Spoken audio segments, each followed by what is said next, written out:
Welcome back to Lost Aux Media, everybody. I am so happy to have you guys back here with me. You have no idea. We got so many good jamokes on the docket today. It's insane. We got Nikocado Avocado. Apparently this guy lost like 250 pounds overnight. Everybody online is suspecting that it's a Psyop. And a little bit later, I'm going to give you my 2 cents on why I think it's not. Then we got Brad Williams. Brad Williams, this is going to be an interesting one because Brad ended up blocking me on Twitter, right? And when I tell you why, it might end up shocking you. It's a very sus story there. Then we got Haliey Welch and the debut of her podcast, Talk a Tuah. You know, the Hawk Tuah girl? She, the debut of her podcast didn't go as well as everybody thought it would, and Dave Portnoy has a couple of choice words to say about that. Very funny. Then we got Sam J on Kill Tony. Remember we talked about Sam J a couple episodes back? Her appearance on Kill Tony is a cringe fest. Drew Nikkens pulling out the cringe card hard as fuck, bombing all over that goddamn stage. Did you know that this guy bombs in like regular conversations? I didn't even know that was possible, but yet here we are, right? And then we got the good old debut of our latest segment. It's going to be called What's Eating Ethan Klein. Now, this is going to be a special one because, we don't want to cover Ethan on every single episode. You know, I talked about that before, how, I don't want every single episode to be fully about H3. So we're going to be just checking in on these guys once a week and see how they're doing. But for now, I want to jump back into this tune because I am so digging this thing. Ooh. Should we have a smoke? Should we have a little bit of a smoke now and then we'll have a smoke break later to get into this What's Eating Ethan Klein? Yes, I think so. Have a smoke with me, folks.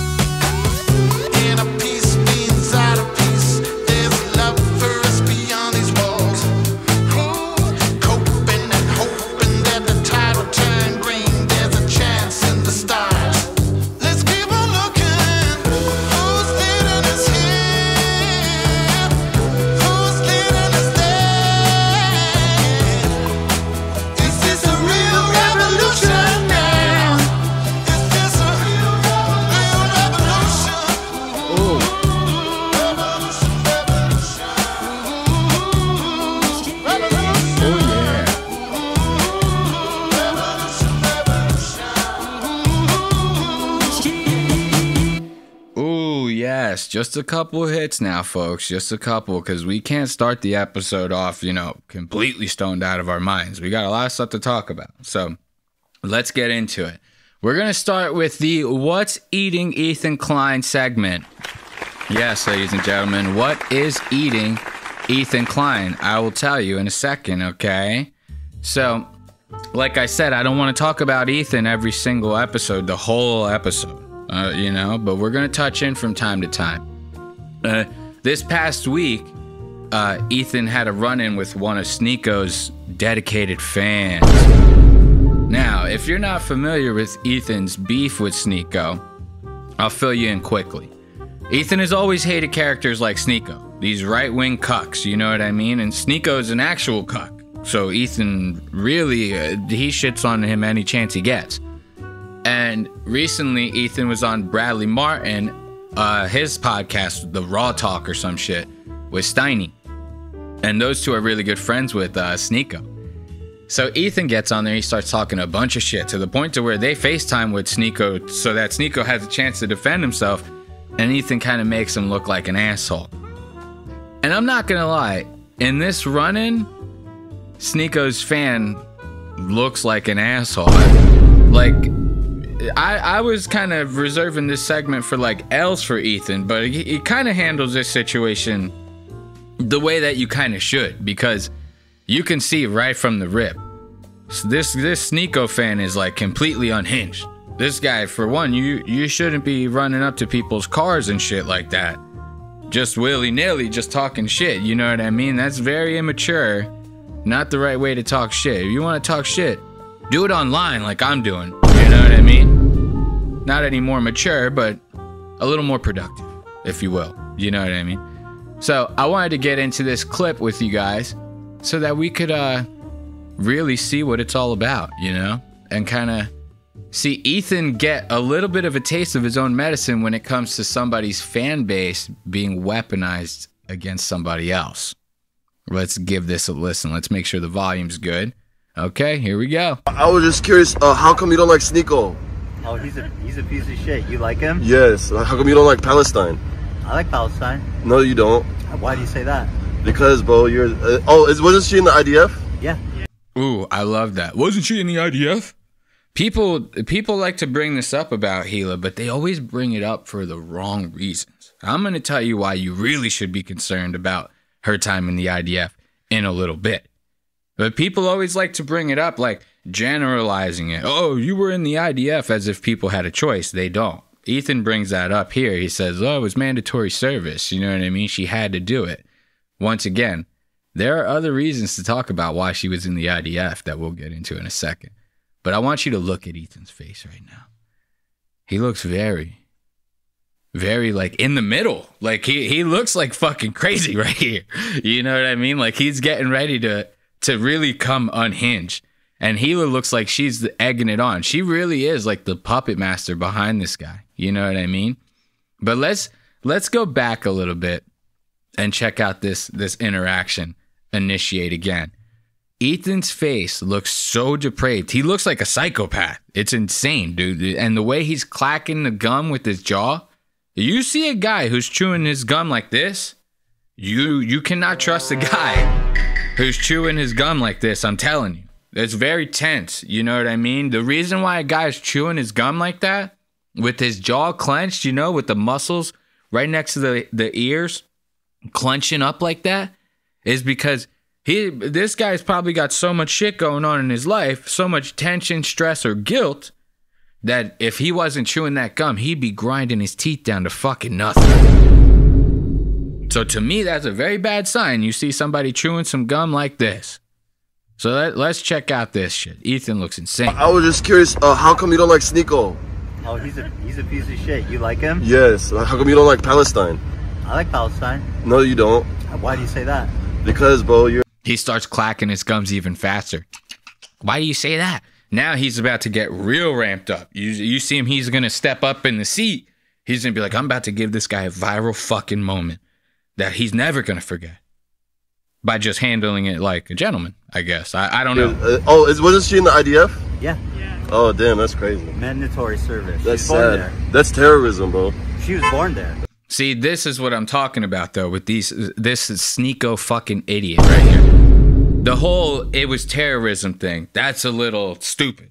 You know, mandatory service, I mean, so what, are you just going to call all of them terrorists? Like, you got to do it if you're a citizen there. It's not like here in America where you have a choice. You know, you could choose to be a military fucking beefcake, idiot, musclehead, whatever you want to call him here in America. Where Hila was born, you don't have that choice, right?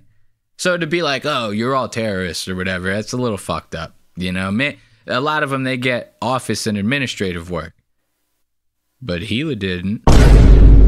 Like I said, more on that later. But yeah, see, so Ethan, he's actually kind of handling this like a gentleman. He's like, you know, it was mandatory service. Like, what are you gonna do? You know what I mean? But this guy, once again, a Sneako fan. These Sneako fans are not very bright. He's handling this like a complete jackass. Watch this. That's sad. I feel bad for you guys. Ethan Klein, bro, you're ugly as fuck, bro. You're ugly as shit. You look like a rapist, bro. Look in the fucking... You look like a fucking rapist, Ethan. I love that. He's like, you look like a rapist, Ethan. You look like a rapist. Oh, my God. Now, the funny thing about this is they end up talking about this on the H3 show, which we're not going to get into. And when they do talk about it, oddly enough, they bring this guy's Instagram page up, and this guy looks like more of a pedophile than Ethan ever would. So that I thought that was just funny as hell, that it's the pot calling the kettle black. Like you would not believe, you know. It's very interesting. Now, let me give you my insight as to why people should talk about Hila's time in the IDF. instead of sitting there saying like, oh, you were in the IDF, you're a terrorist. Everyone that's in Israel has had to do the IDF thing. You know what I mean? As soon as you're 18 or whatever the legal age is, they make you do it. So to sit there and say that, it's a very weak ass point. And like I said before, a lot of these people that are going in there, they're getting like office administrative work. You know, it's not like they're all out there raiding Palestinian villages and you know, offing children and fucking people's lives up. It's not all of them. You know, a lot of these people, they go in, they do some secretary work, 9 to 5 for their service term. Then they just move on with their lives. They ship a new group of 18-year-olds in to rinse, wash, and repeat, whatever you want to call it. Here's why Hila's situation is a little bit different. I found this in the H3 Snark subreddit, which I'm a little disappointed in these guys. You know what I mean? Because we were starting to form a little bit of a bond, you know? I came across the H3 subreddit, the Stark subreddit. I was really digging the fact that they were shitting on Ethan. I was getting ready to cover Ethan, so I was finding a lot of good juice in there. We were starting to form a little bit of a symbiotic relationship, I thought, you know? I was posting my clips on there. They were very responsive. They were posting my clips. I was digging it. The mod team was reaching out. You ever need an H3 clip? You let us know, champ. We got you. And I was loving it. I ended up posting that clip that we just went over now. They ended up locking it, putting a disclaimer on it, talking. I was like, whoa, nobody can comment or like on this thing? Like, we need to spread this thing around. What's going on? They didn't even talk to me about it. They completely locked the post up. They put it not safe for work. You scroll through the subreddit, it's fucking blurry. You can't even see it unless you click on it. Come on, guys. What are we doing? I thought we were all just talking shit on H3. What's going on? You really, you didn't, I'm not mad. Just a little disappointed. But anyway, I got this one post from that H3 Snark subreddit. And in the post, there was a video. And the video had talked about Hila's time in the IDF and how she makes it out to seem like she didn't really have like all that crazy of a role in there, and how like her time was innocent, maybe office administrative, just like I explained. But then you watch this clip that this person posted, and Hila and Ethan are kind of talking a different game. Like, they're talking as if Hila didn't like the office administrative work and ended up opting in to change her job to get something a little more exciting. Maybe like raiding Palestinian villages and offing kids or something. I don't know. You know, so let's check out the clip and you can hear it straight from their mouths. This is actually kind of rich, you know what I mean, if I have to say so myself. Let me make sure the captions are off because I hate captions with a passion. I don't even frankly know what they're referencing here, but people take it for granted without even clicking it. I guess. But I do remember what Hila said. It's that she wanted to switch. She was bored at her first outpost. Ooh, now, listen to that. She was bored at her first outpost.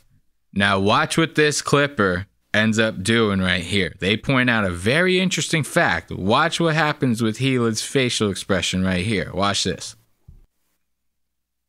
Look at that. Now, if I could just go back, let me see. Does this thing do the, it doesn't do seconds. Does it? No, it doesn't go by seconds. All right, I'm going to do this by scrolling. Look at the side eye that she gives Ethan right after he says that. It's insane. You see that side eye? As soon as he says to the audience, oh, well, she was a little bored with her first outpost. She gives him this side eye like, you motherfucker, bro. We're live right now. You cannot say this stuff on live. You're going to out me in front of like 40,000 people. Then another 250,000 are going to see the clip. We can't do this, Ethan. You're fucking my whole shit up.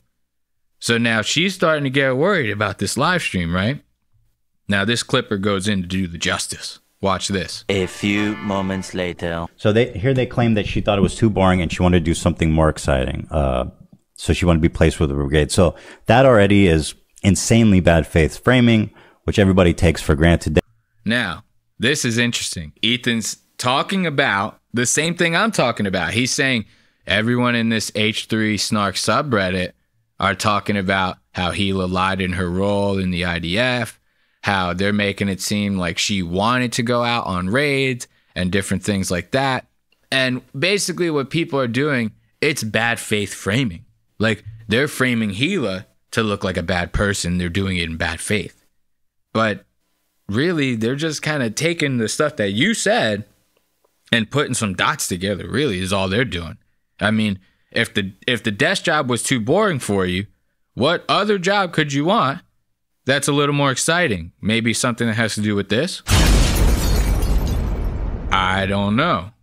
We'll find out later.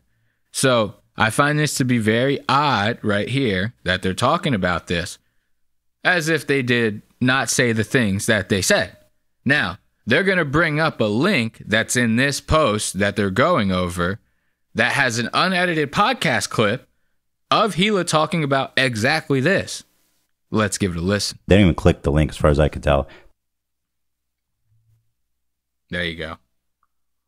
So my job was to, like, when they send officers or like people to go serve, I had to like logistically help with like their hotel or a room, things like that. But it was all on the computer. It just felt like some computer thing. Right. Okay. So like, secretary. Yeah. Interesting. And it was super boring, and I really hated it because it was just like I had to take a bus super early, go there, spend the whole day, go back home. I hated it. Okay, so now Hila's talking about how boring her role was. Basically saying anytime they sent somebody to like the town that we were in that was like part of the higher ups, I had to find their hotel rooms. I had to make accommodations for them. I had to do all the booking. I had to do all the computer work, all the talking to everybody, setting up their cars, everything like that, logistically, the whole nine. It was boring as hell. She had to take a long bus ride, spend the whole day at work in the office, doing whatever, taking a long bus ride home, and then doing the same thing all over again the next day. It wasn't for her. Now, listen, she talks about the same thing that a lot of people are accusing her of, that she changed her role for something a little more exciting. What other jobs are there out there? I mean, you could be a medic, but if she was a medic, trust me, they'd be bragging about it, okay? They wouldn't be sitting here, like, just leaving it so nonchalantly, like, nah, I just changed my role for something a little more exciting. The way these two virtues signal, if she was a medic or something, they'd be patting themselves on the back over it. They'd be excited. They'd be chomping at the bit to brag to you about that. So the fact that they're keeping it a little more vague, that's what people are bringing up. That's what people harp on. They go, well, what was it? Why won't you talk about it? You know what I mean? There has to be something there. Listen to this. So I tried to change my role. And it was something like you can apply for it, and it's a form that you fill out, and then they're going to give you something else, completely random. Different you have no position, idea. Different post, yeah, different location. So I decided to do that, and if I don't like the second one, then I'll just find a way to get out of the army. It was that bad? Yeah, I just didn't. I hated everything about it. Didn't want to do it. So, I mean, you hate office work that much that you got to figure out a way to like fucking be out there in the field with the commandos, you know what I mean? I find that a little sus, you know, so let's give a round of applause to H3, and that'll be the end of our first segment that we have called What's Eating Ethan Klein. Stop back in next week and we'll jump back in and talk about Ethan Klein a little more. What I want to get into next is this Nikocado Avocado fucking guy. All right. This guy, like, he really pulled a 180 on everybody online. You know, he really like pulled the rug out from everybody. If you're not familiar with this guy's content, he does these mukbangs, right? If a mukbang is basically where somebody takes a camera real up close, right? And they get a real good microphone, they crank that bitch to 11, you know? Normal microphones, they only go up to 10. But this one goes to 11. So then they get a real ASMR vibe going, and they start chomping into the mic or whatever, and you're just watching them eat. For some reason, people find these videos like soothing or some shit. I find these to be the most cringe shit on the planet. If it was up to me, you just delete the whole genre. You know what I mean? Get it off the internet. But this guy became real famous on these mukbangs for like a different reason. He just like wasn't the best mukbanger. You know what I mean? He wasn't the best at eating food on camera. He was also like doing real outlandish things, screaming into the camera, acting real odd. He had his pets involved. He started getting really, really fat and really unhealthy to the point to where this guy was like shitting his pants on camera. He's just like the pure definition of like an internet slob, right? And this went on for like 8 years.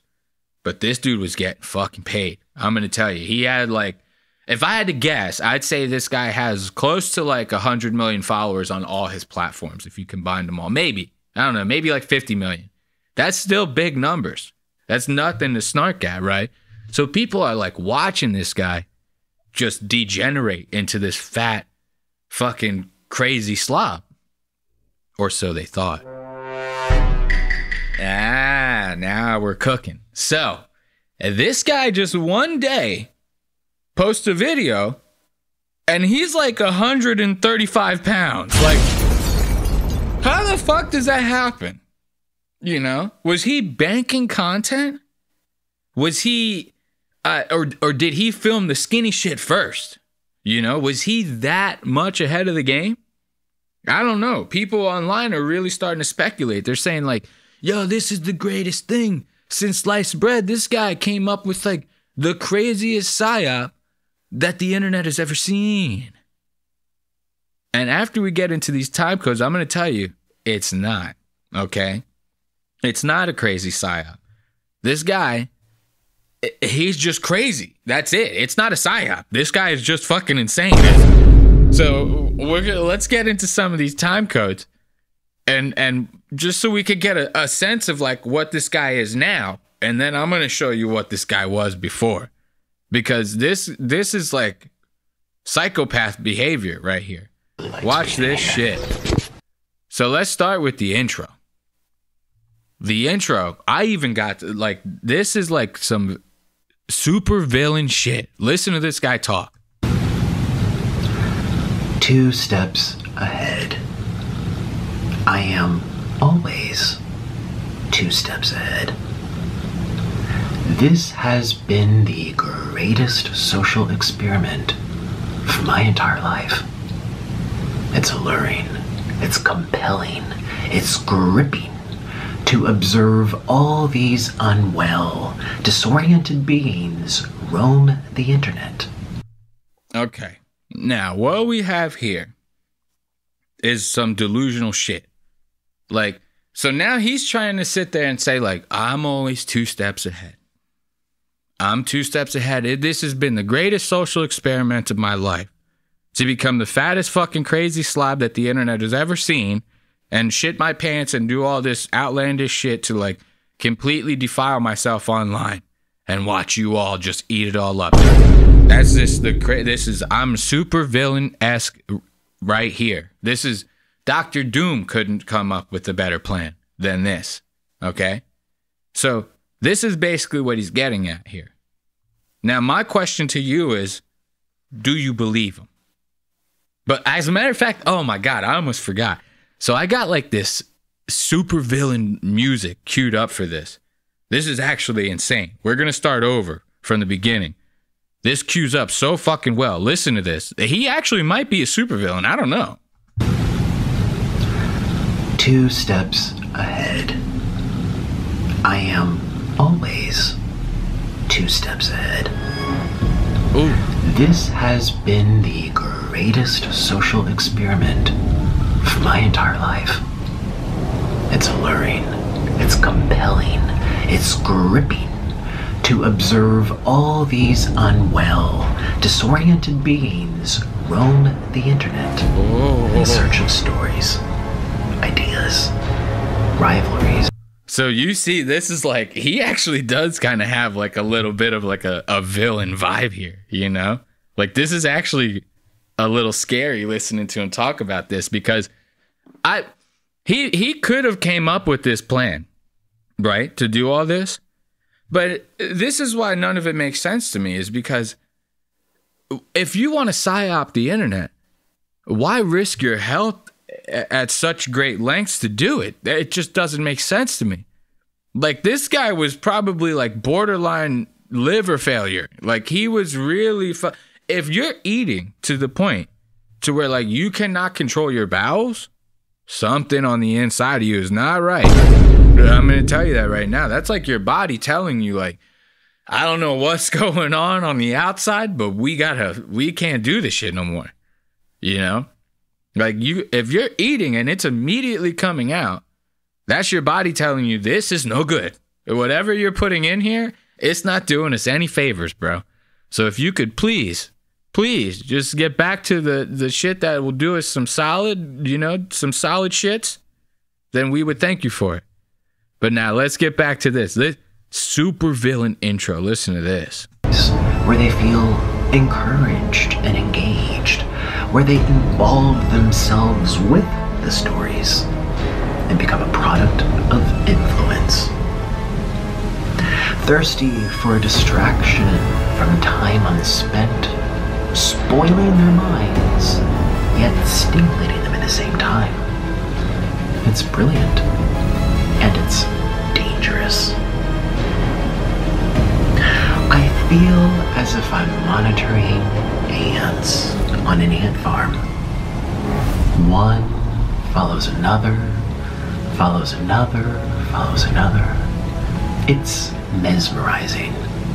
So now, this is, I'm telling you, he actually might be, I might be wrong about him. Now that I'm watching it with the music and stuff like that, and you got the creepy music going, he might actually be a fucking supervillain. This is scary to think about. Somebody put that much premeditation into this just to make themselves look like an asshole. Like, at the end of the day, you still look like a crazy fucking creep that you know, people, we're all still going to make fun of you online, Nick. So we're rooting for your health. Nobody wants to see you die, but you got to stop acting so fucking crazy, bro. This shit is out of this world, man. Let's get back to this. This is jarring, this intro. Listen to this. Spellbinding. All these little consumers, all of these lost and bored.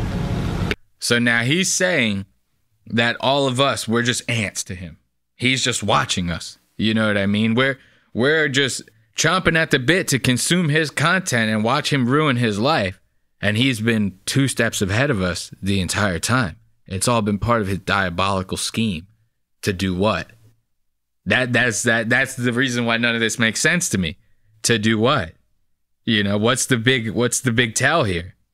I have no idea. You still look like a schmuck, but let's go on. People consuming anything that they're told to consume. So I am the villain. Oh, look at that. Hold up, pause the music. Whoa. Dude, he somehow has gotten uglier. Look at this motherfucker. Holy shit. He looks like a mix of like Drake and Master Splinter. He looks insane, dude. I have to know how he did it. I gotta know his routine. What is that? Ozempic mixed with a little bit of heroin? How did we do it? He's got like he looks malnourished. Like, he looks better, I guess. I don't know. He kind of looks worse to me. He looks crazy. I'm telling you guys right now. This guy went from 250 all round. You know what I mean? Like, you could have rolled this guy down the street easy. And now he's as skinny as a toothpick. It's actually mind-boggling to see. he kind of looks like a little bit of a discount Drake. You know, this is Drake off of Wish right here. And this is like an album cover. This is like a wannabe Drake album cover right here. I'm in love. Let's listen to this guy finish out this villainous intro. Because I've made myself one. And you will continue to consume these stories about me year after year after year. For as long as I tell the internet that I am the villain, stories that permeate and linger and infect the minds of the ants, influence the ants, brainwash the ants. You are the ants. Look at this fucking guy. This is so creepy, dude. Look at his face. Look at his face. If you're just listening at home, he's doing one of these, like, you know, when somebody, they kind of tuck their chin towards their chest a little bit, but they stare up at you.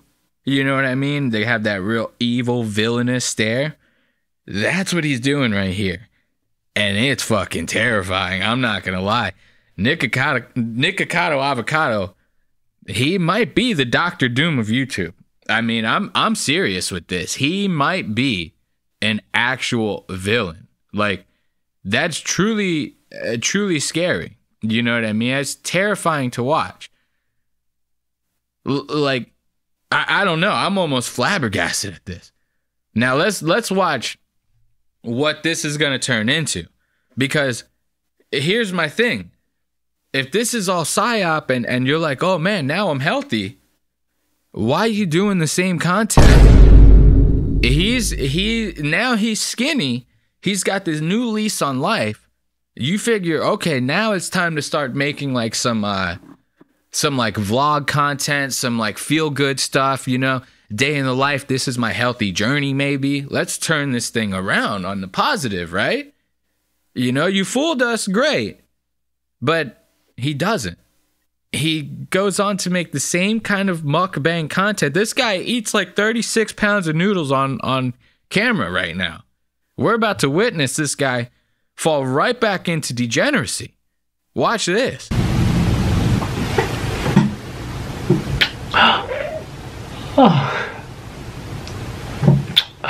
Mr. Noodle, you're so cute. Oh, you're so... Yeah. Okay, so now this guy, he's simping over his parrot, right? And the reason why I'm like even bringing this time code up and saying like, what the fuck is this here, is because this isn't normal Nikocado Avocado. Normally this guy would be screaming into the camera. Like, he does this thing where he goes like, ah, at like random times. He'll just scream like that. You know, he's very loud, very obnoxious. He's like farting the whole time. So to see him nice and somber like this and really schmoozing up his parrot, it's a little unsettling. It kind of makes me wonder, like, what's actually going through this maniac's mind? Oh, you're so cute. Yeah. You like that. You look like a big green ball. So to listen to him talking like this, like all somber like this and stuff, it's very weird. Like, it's almost the makings of a psychopath, right? And now, you see, the reason why I keep calling him a psychopath is because he shifts. He constantly shifts. He's like a chameleon. You know, even in this video right here, we just got done watching the most villainous fucking speech I've ever heard. You know, like I said, Dr. Doom, he's got nothing on this guy. And that guy killed the Avengers. You know what I mean? So this is saying a lot. And then now you cut to this, and this guy's like nice and somber. He's fucking French kissing his parrot on the camera, as quiet as can be. You know, he's being really, really nice. He's got this nice little plate set up for his noodles. And he's about to start talking about how all the past 8 years, all that eating and crazy shit that he did to himself, all the nasty stuff that he posted online, it was all just a dream. You know what I mean? It was all just a dream. And that's why I say, these are the makings of a psychopath. Look at this guy. We're home. Hello. We're back home. Shooby-doo. And I'm back here with all of you. And it was a long 8 years, wasn't it? It was a long 8 years. And I didn't think that it would have gone this long, but it did. And it was like a bad dream that, yeah, it was like a really bad dream that we were waiting for it to be over. And so now this right here, more psychopath, sociopath shit, you know, all the paths, whatever path you wanted to call it, this is it.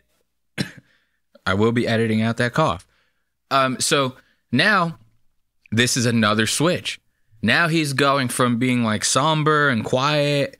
Now he's getting emotional, talking about how this was just a bad dream, how now he's skinny and we're here. We're at this present day moment and we should live in this moment and we should cherish it for what it is. He's almost fucking bursting out into tears. Right?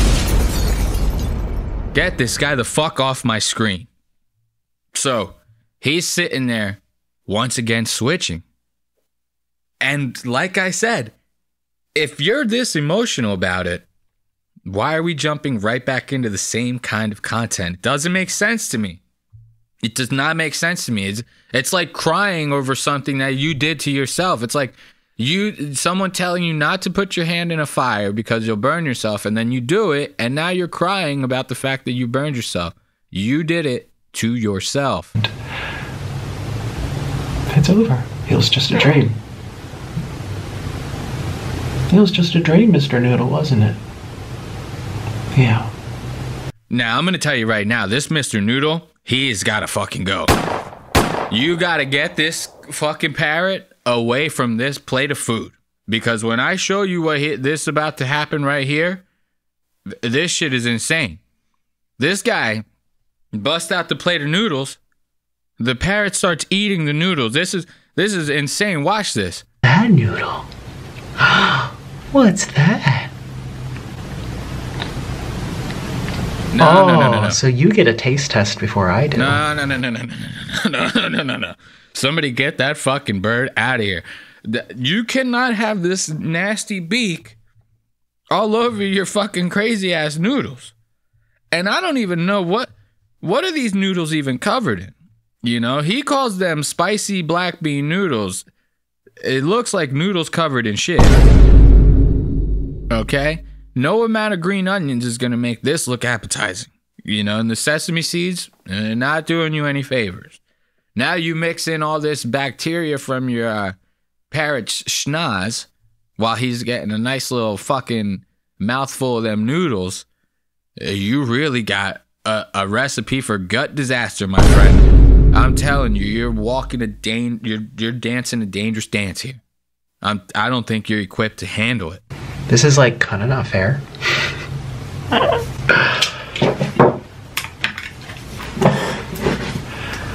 Oh, Mr. Noodle. Oh, and he's just like okay with that. Like, you cannot be letting if you let your animal eat food with you like that, we cannot be friends. We can't be friends. I'm sorry. I love my cat. I give my cat he wants to eat it, I'm going to let him eat it. He can't eat it off my plate. What is this? You know, this guy licks his own ass. Like, so we can't, who knows what that parrot's doing? You know, birds always struck me as kind of, you know, off a little bit. Like, you could at least eat a steak mid-rare. You know, you can't eat uncooked chicken. So I always been sus about these fowls, you know, these birds. This guy is just letting this bird eat away at these noodles. The shit's not right. So he ends up giving the bird his own plate. The bird has this nice little plate of like mushed peas or some shit. And now this guy's about to really dig into these noodles. And I'm telling you, it gets pretty scary. Like, I'm going to warn you guys now. What you're about to see and hear is not for the faint of heart. Okay? This is going to be something that even the strongest of men harrow at. You know what I mean? They really like shrink in fear when watching. something like this transpire on their computer screens. So be warned, you will hear mouth noises and you will hear slurpy noodles, and you will see this man almost like reverse back into the same degeneracy from which he just freed himself from. Watch this. It's truly, truly terrifying. Cheers, everybody, to a new era. Oh. We were all just dreaming. Oh. Cheers.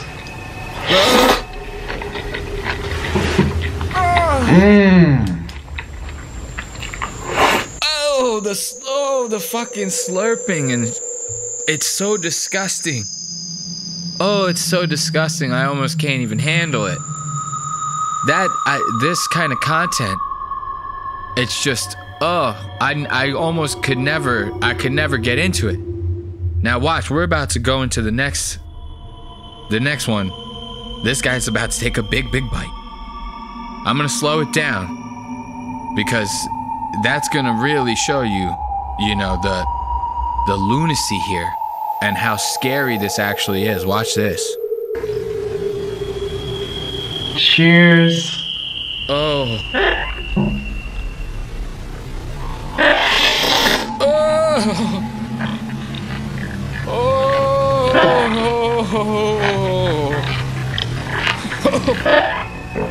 Wanna try some?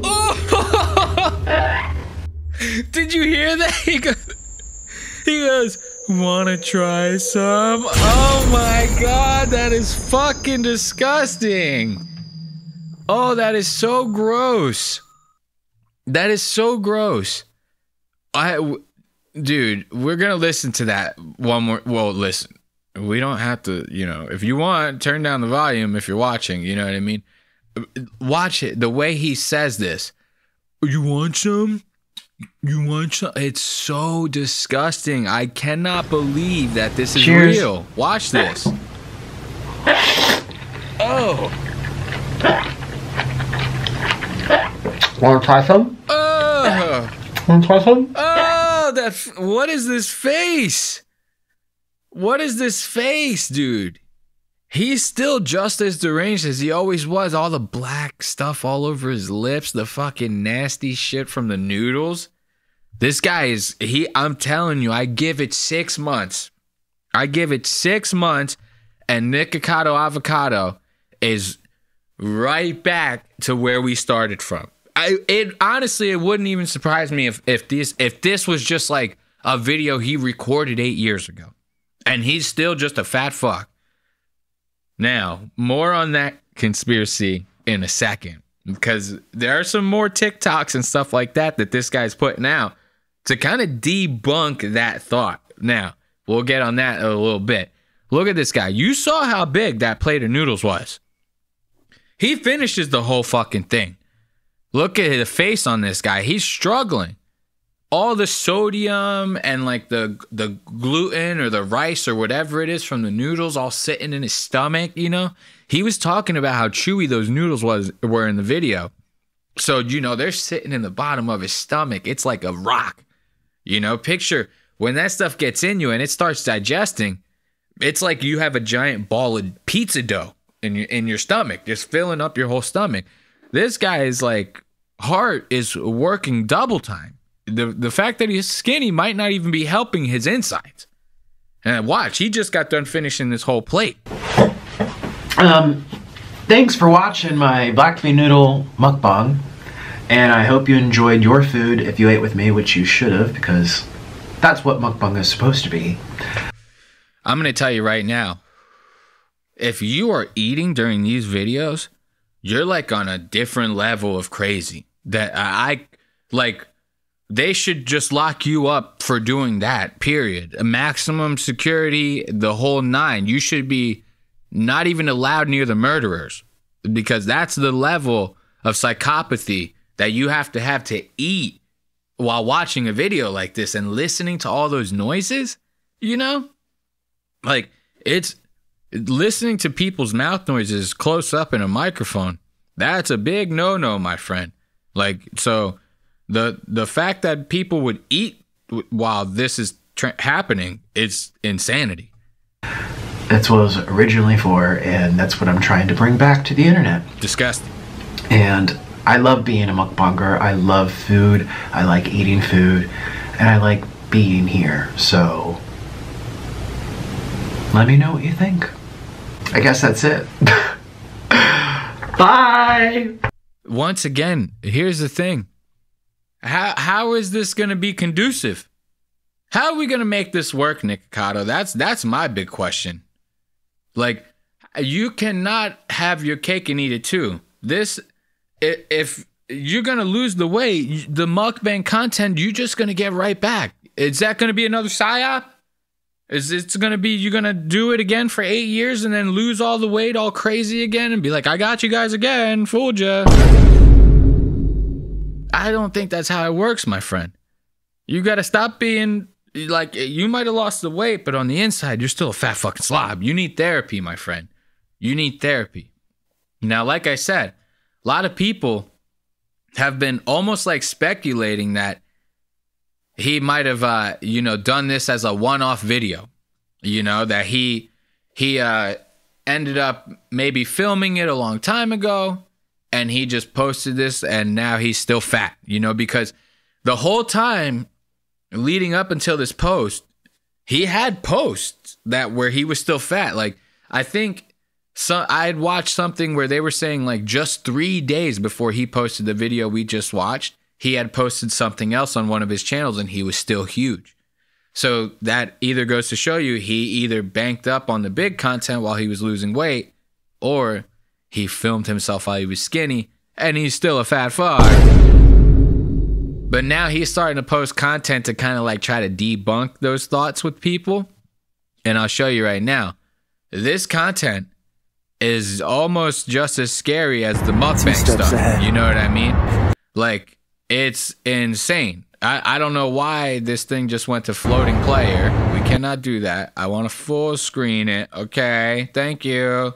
So now he's posting this new content. It's probably more scary than what we just watched. Watch the level of insanity this guy has decided to bring himself to become relevant again in the eyes of the people.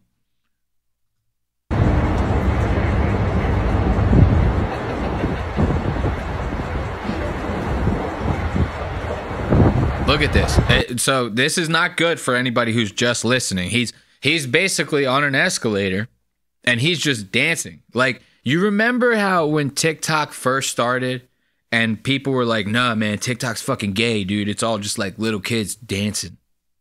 He's kind of doing that. Like, the same shit that people made fun of TikTok for before it became like cool is what he's doing now.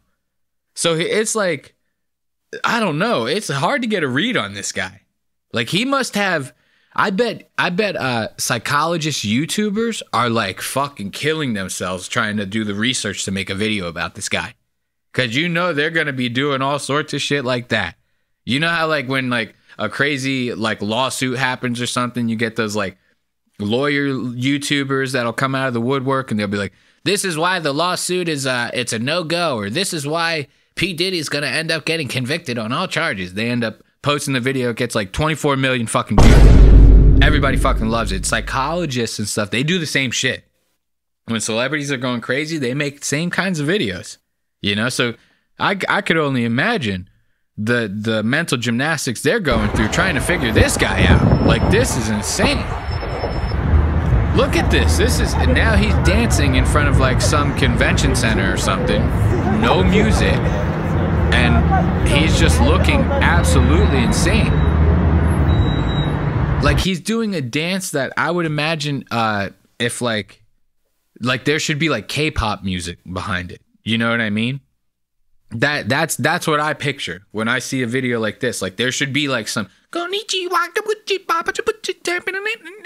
you know what I mean? Something like that. But he's doing it to no music. This guy is insane. You know what I mean? So now let's go. This is what he is now. If you're not familiar with what this guy used to be, I'll fill you in because it's fucking crazy. So, like I said earlier, it was very shocking to see this new Nikocado for a multitude of reasons. Not just for the fact that he was skinny, but he was acting completely off character. This is not the same guy that I've seen. And I'm going to tell you right now, before watching that video of him being skinny eating, I'd never watched a mukbang video of this guy. I had seen like TikToks. He did like collabs with like Oompaville and shit. Like, so I had seen him from like other people's stuff. Small doses. I seen this guy. But when I saw this skinny shit and how he's trying to frame it like he's some mastermind, I had to, dig into it. And then from there, I started seeing compilations of the way this guy used to act.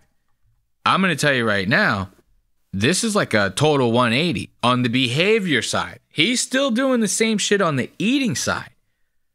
But why is he calmed down so much? What's happening here? What's the big psyop if you've already imprinted this image of yourself to us online? What now do you have that's like the big reveal is my question. Like, this is literally just a compilation of him shitting his pants, okay?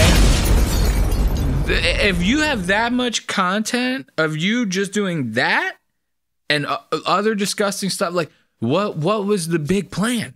You know what I mean? To completely defile yourself online and then come out and be like, I was actually never that person. Well, he still view you that way, bud. Look at this compilation.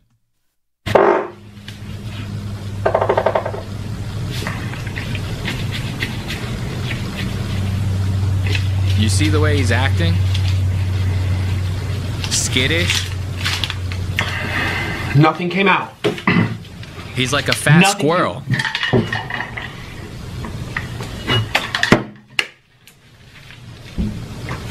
Close it, keep it closed.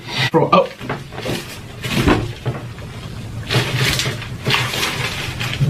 Oh. I'm squeezing. Oh. This guy is literally shitting himself online. This is crazy, bro. And like, okay, was it an accident? Did it only happen once? No.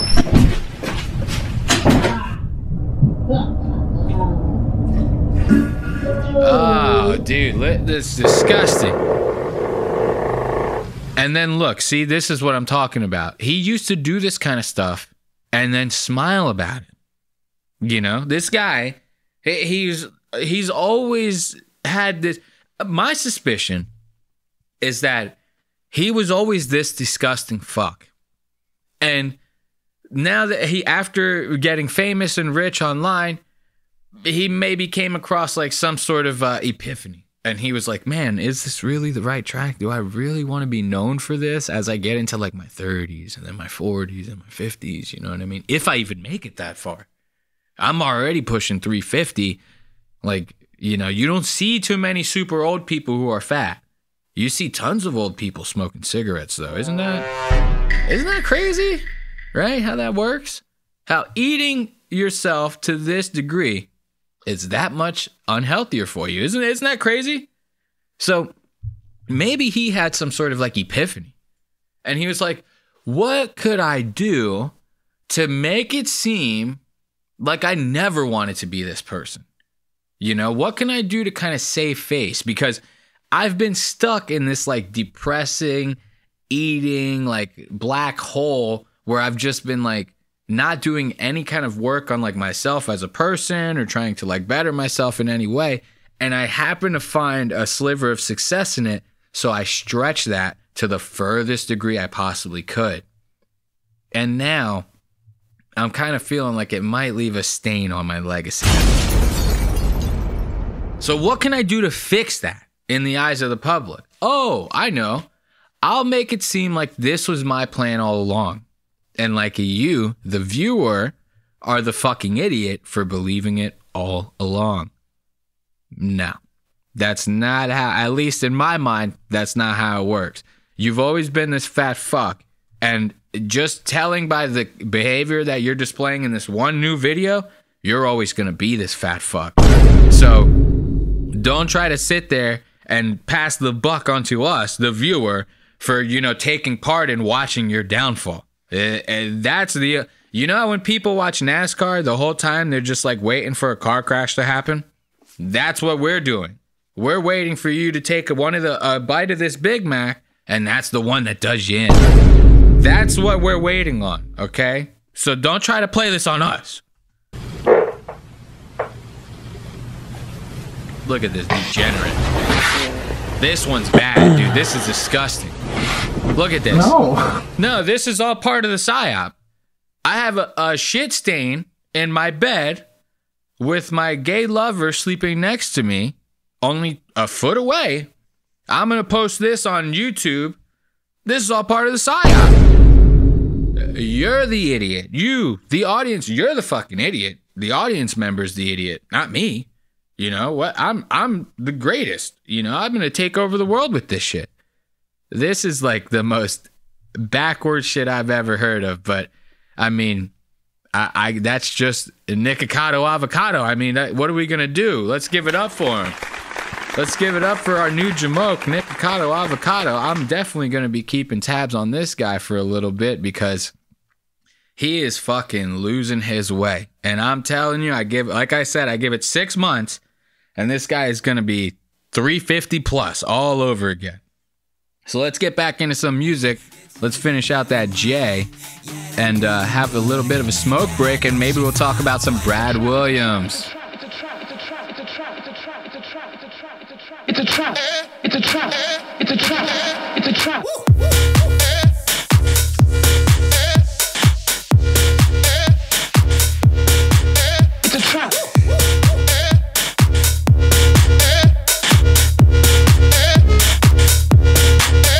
trap. You better watch out. You better watch out. You better watch out. You'll soon find out, no doubt. You better watch out. You better watch out. Oh. You better watch out. You'll soon find out, no doubt.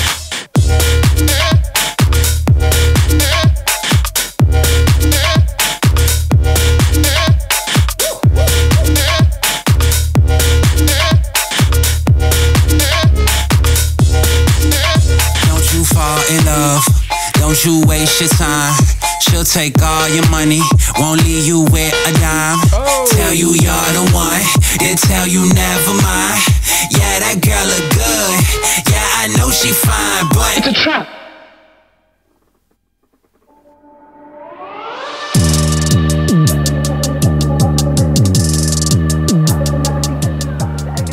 Ooh. Is it a trap? Was that girl a trap? Oh, man. All right. So now we're going to get into Sir Bradley Hall. Or no, Bradley Hall. I'm sorry. I'm thinking Ethan Klein. We're going to get into Brad Williams. Now, Brad Williams, if you're not familiar with Brad Williams, he's like a midget comedian. He's a small guy. He's like the quote-unquote funny version of Peter Dinklage, if you will. I don't think he's that funny, to be honest. I never thought this guy was that funny. He does a lot of like self-deprecating humor, which can be funny, but if the whole thing is just about you being a midget, I mean, you got to diversify, my friend. So, if you remember in the intro, I was telling you how this guy ended up banning me on Twitter. Now, do you think as a listener, you're like, well, you're just a nobody, right? I'm just a nobody. I'm very, very small channel, very small show. So what could I have possibly done to get a guy like Brad Williams to ban me on Twitter? Well, I'll tell you. So, when Brad used to be an actually, let's start with the actual post, right? So, I ended up posting something on Twitter. Bradley, at some point, posted a picture of him and some girl. It was like a female comedian. And in that picture, which you can't see in this Twitter post, he had captioned it like, guess what me and her did, or something like that. You know, one of them engagement farm posts. So my answer to that question was, I quoted the tweet, I retweeted it, and I put, did you pull the old switcheroo on her like you did with Carlos Mencia? Now, I had posted that. I let a couple days go by. I didn't think anything of it. I was scrolling through my Twitter feed, like kind of just seeing like my posts that I had posted through the week, kind of reviewing my work, if you will. And I had noticed on that post in particular, it had said, you're unable to view this post, the one that I had retweeted, because this account owner limits who can view their posts. So that got me curious because I don't even remember. I was like, who was it? And then I saw the caption that I had put, the old switcheroo, and I go, oh, that's Brad Williams. So I go to end up searching for Brad Williams on Twitter, and I find no results, right? So then I go on Google. I type in Brad Williams. I try to find his Twitter page on Google, and when I come across it, which I will do right now, I click the link, and it says you're blocked. Look at this bullshit. So I come to find out that Brad had saw my retweet of me asking him if he pulled that switcheroo on that girl, and he didn't like that. He didn't like that so much to the point to where he blocked me. Now, you're probably asking yourself, why would he block you over that? Maybe you're asking yourself, what's this switcheroo that you're talking about, right? Let's have a little bit of a story time having to do with Brad. So, if you remember back in like the 90s, the late 90s, early 2000s-ish, there was a show called Mind of Mencia. There's a comedian who was very big back then called Carlos Mencia, now known for stealing a lot of jokes from a lot of different people. But back then, before he got outed, the guy was popping. I mean, everybody wanted a piece of him. So he had a very big show on Comedy Central called Mind of Mencia. On the show, they had a midget. That midget's name was Brad Williams. And he did a lot of different skits. They almost tried to make him like a Andy Milonakis from The Man Show, but he was like on Mind of Mencia, you know? So through that, Brad, you know, he starts forming a relationship with Carlos, and they're both comedians. So Brad starts opening for Carlos. He opened for him for like 4 years. Now, in that time, they're spending a lot of time together. They're getting very chummy with each other, pulling pranks on each other probably, you know, seeing who could get one off on the other one. Oh, let's prank this guy. Oh, Brad, I'm going to prank Carlos, blah, blah, blah. They're getting very chummy, very comfortable with each other. Now, they're spending a lot of time on that tour bus, right? So there's this one night, apparently, Carlos gets off the tour bus and all these girls, they're waiting. They're lining up to try to meet him, to try to maybe potentially get on that bus. So now Carlos, apparently that night, he wasn't feeling it. He wanted to just go to bed. And, you know, he wasn't feeling getting freaky with some random, you know what I mean? But Brad, he wants to climb up that leg and get up that skirt, you know what I mean? So he's like, no, we got to do something. So in the story that Brad tells with his own mouth, they got a girl to come on the bus. They somehow made this girl think that she was having sex with Carlos. And then they pulled the old switcheroo, like I said in my Twitter post, and then Brad jumped in. Now, if you're somebody with half a brain, you already know that that's fucking rape, brother. But Brad was telling this story on a show, you know, back before the cancel culture days. This is like early 2000s. People weren't canceling each other over shit like this. You guys remember Opie and Anthony, Howard Stern. These guys were all saying the craziest shit online. You could not say half of the shit they say now. Anywhere in a public forum, you know? But Brad's telling this story on this show during that time period where he didn't think anything would come of it. Then cancel culture starts happening. People start getting Me Too'd. And clips like this start resurfacing online. But maybe Brad thought that everybody forgot about him. I didn't forget about it. So I'm going to play this clip for you right here. We're going to hear Brad tell this story himself. And I'm going to tell you right now, it's pretty disturbing. At Phil Vox wants to know, what's the weirdest Carlos Mencia story you've got? Oh, okay. So, I was Mencia's opener for 4 years. Ooh, look at that. So this is a show called Getting Doug with High. If you guys remember, there was a dude named Doug Benson. He had a show called he had a documentary called Super High Me. He's a very funny comedian. He's done a lot of stuff, but his big shtick is he gets high as fuck. So he had started a podcast back in the day. I wonder whatever happened to it. I wish it was still around. But it was called Getting Doug with High. You just sit around with him, get blazed as fuck, and just talk a bunch of shit. So you could see right here, they got a bong. It's as tall as Brad. They're passing that bitch around. There's bowls all over the table. The other co-host has got a bowl. He's ripping the fuck out of that thing. And they got this cue card. It's a question from a fan. Doug asks, what's the weirdest Carlos Mencia story you got? Now, if you're Brad, you could say anything. You could say, like, man, one time we pulled a prank. We, like, farted on some guy's face while you sleep. Anything. You could say whatever. You know? He decides to tell a story about him borderline raping a woman. Let's hear the rest of it. And, do you guys still get along? Are you friendly? Yeah, we're friends. So you can say something weird that happened with him that he wouldn't be offended? Absolutely. Okay. Now, holy shit, man. I couldn't write this better myself. Doug's even asking him. Doug doesn't even know what the story's going to be. Doug is asking him, you got a story? You and Carlos are still cool? You still want to tell this story about him? Whatever it is it's going to be cool that you tell this, you know? This is public. I'm going to post it. I'm not editing this shit out. So I'm going to give, right there, he's giving Brad an out. Brad still decides to tell this story. What the fuck is this? Okay, go.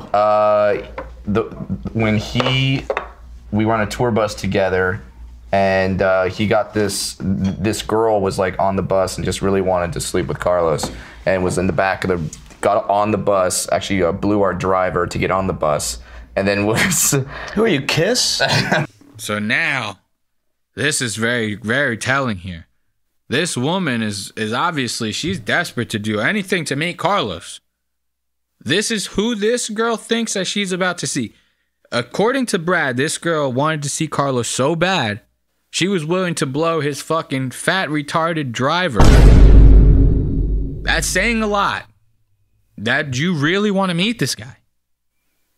So to have this little man pull that kind of shit on you, it probably ruined this woman's life. Listen to this. Apparently, she was in the back waiting. Sexy driver. I tour with the wrong people. Nobody's getting blown. So she was. So she's in the back, and Mencia's married. He's not going to do anything. So he turned off all the lights, and then sent me in. And then I started hooking up with the girl. And it went for a good 15 minutes before she realized that, I mean, Mencia's tiny, but he shouldn't have stubby arms like that. And then finally she realized that she was having sex with me. Okay, now, very depraved shit right here coming out of this guy's mouth. This guy might be a bigger villain than Nikocado Avocado. So now to refresh you on what the hell just came out of this dude's mouth. Carlos is married. He doesn't want to hook up with this chick who just blew a driver to get onto the bus. Right there, she's out. In anyone's book, she's out, man. You steep yourself down to the driver level. I mean, you're not fit to be on this bus, lady. That doesn't stop Brad. Brad, he wants to get in them guts. So now Brad, he came up with this brilliant idea. Carlos, we're going to prank this girl, dude. This is going to be so awesome, man. We're going to turn off all the lights, and then I'm going to jump in there. I'm going to, really give it to her, I'm going to really, yeah. And she's not going to even know the difference, man. And you're married. You don't have to worry about it. You just sit in the next room, man. Now, the co-hosts hear this. Right away, they're like, what the fuck did you just say? Listen, the one co-host right away calls him out. It's probably the greatest thing I've seen all week. Watch this. That's kind of, I feel like that's like a rape story. What the fuck? Get him. We got to get him. This guy needs to go to jail.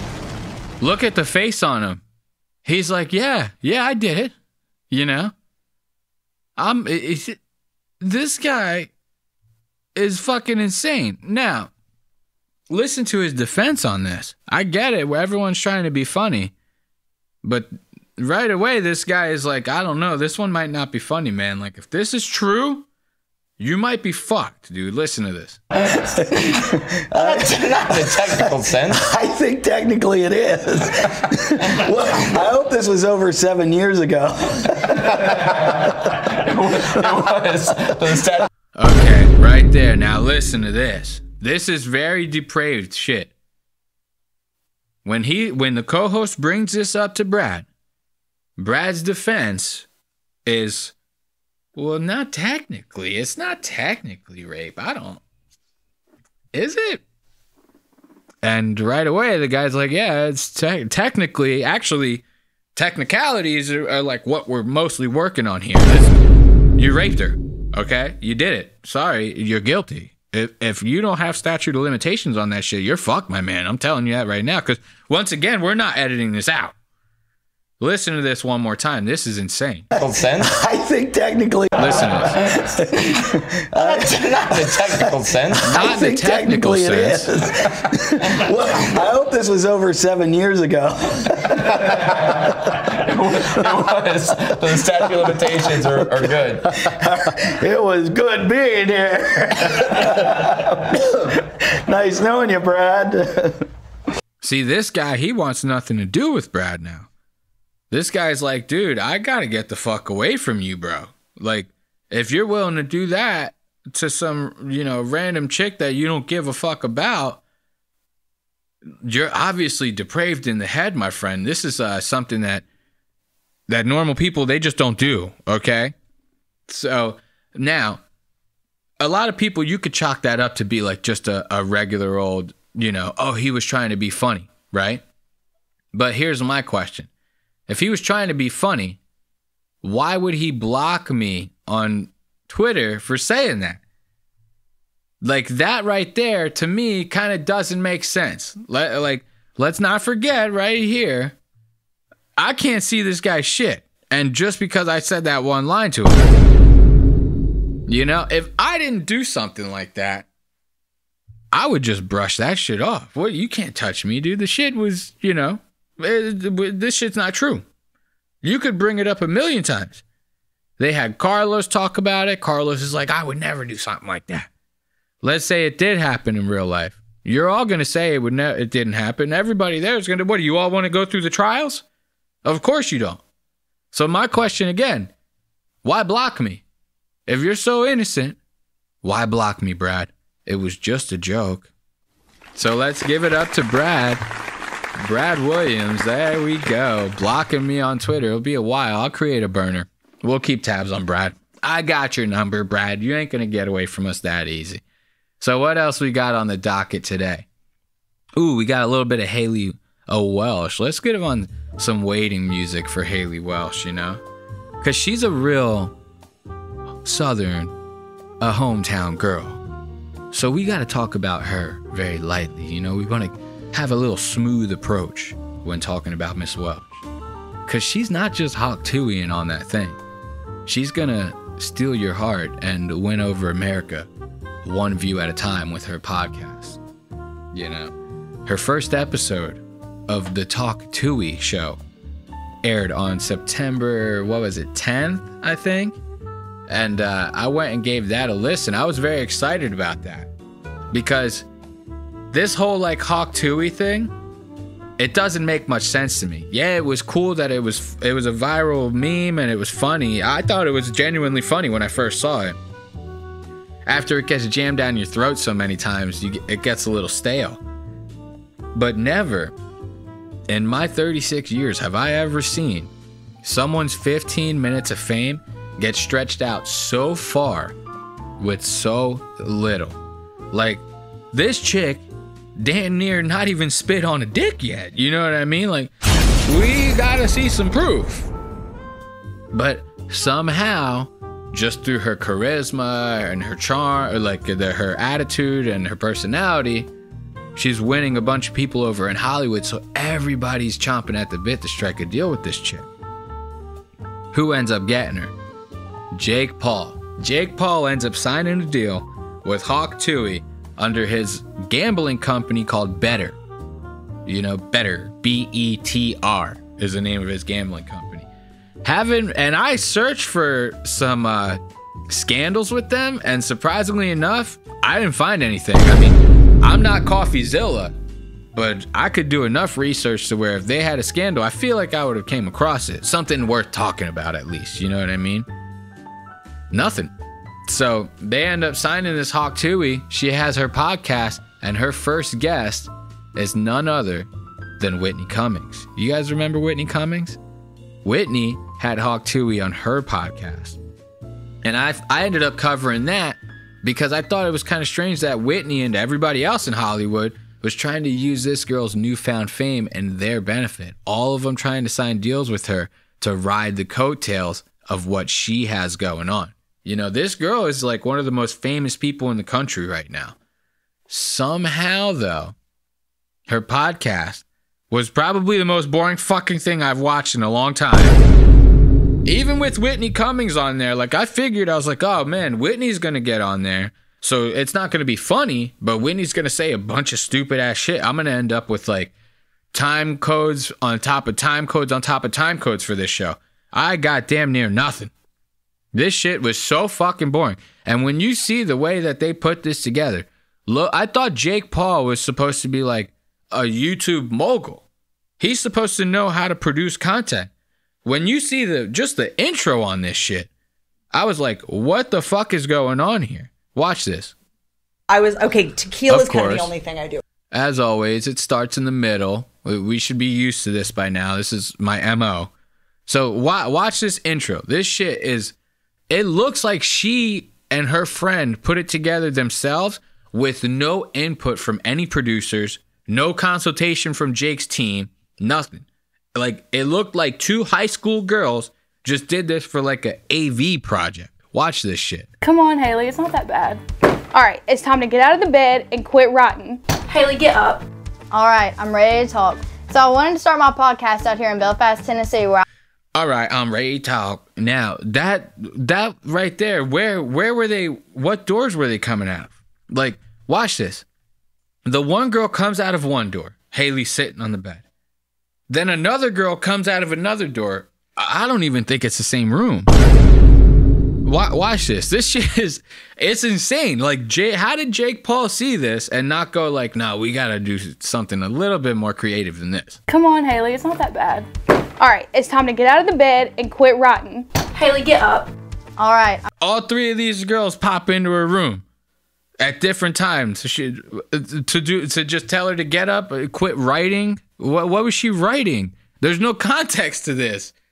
They're all telling her to get out of bed and shit, and then the first shot is her like kind of out of bed. They didn't show her like sleeping, nothing like that.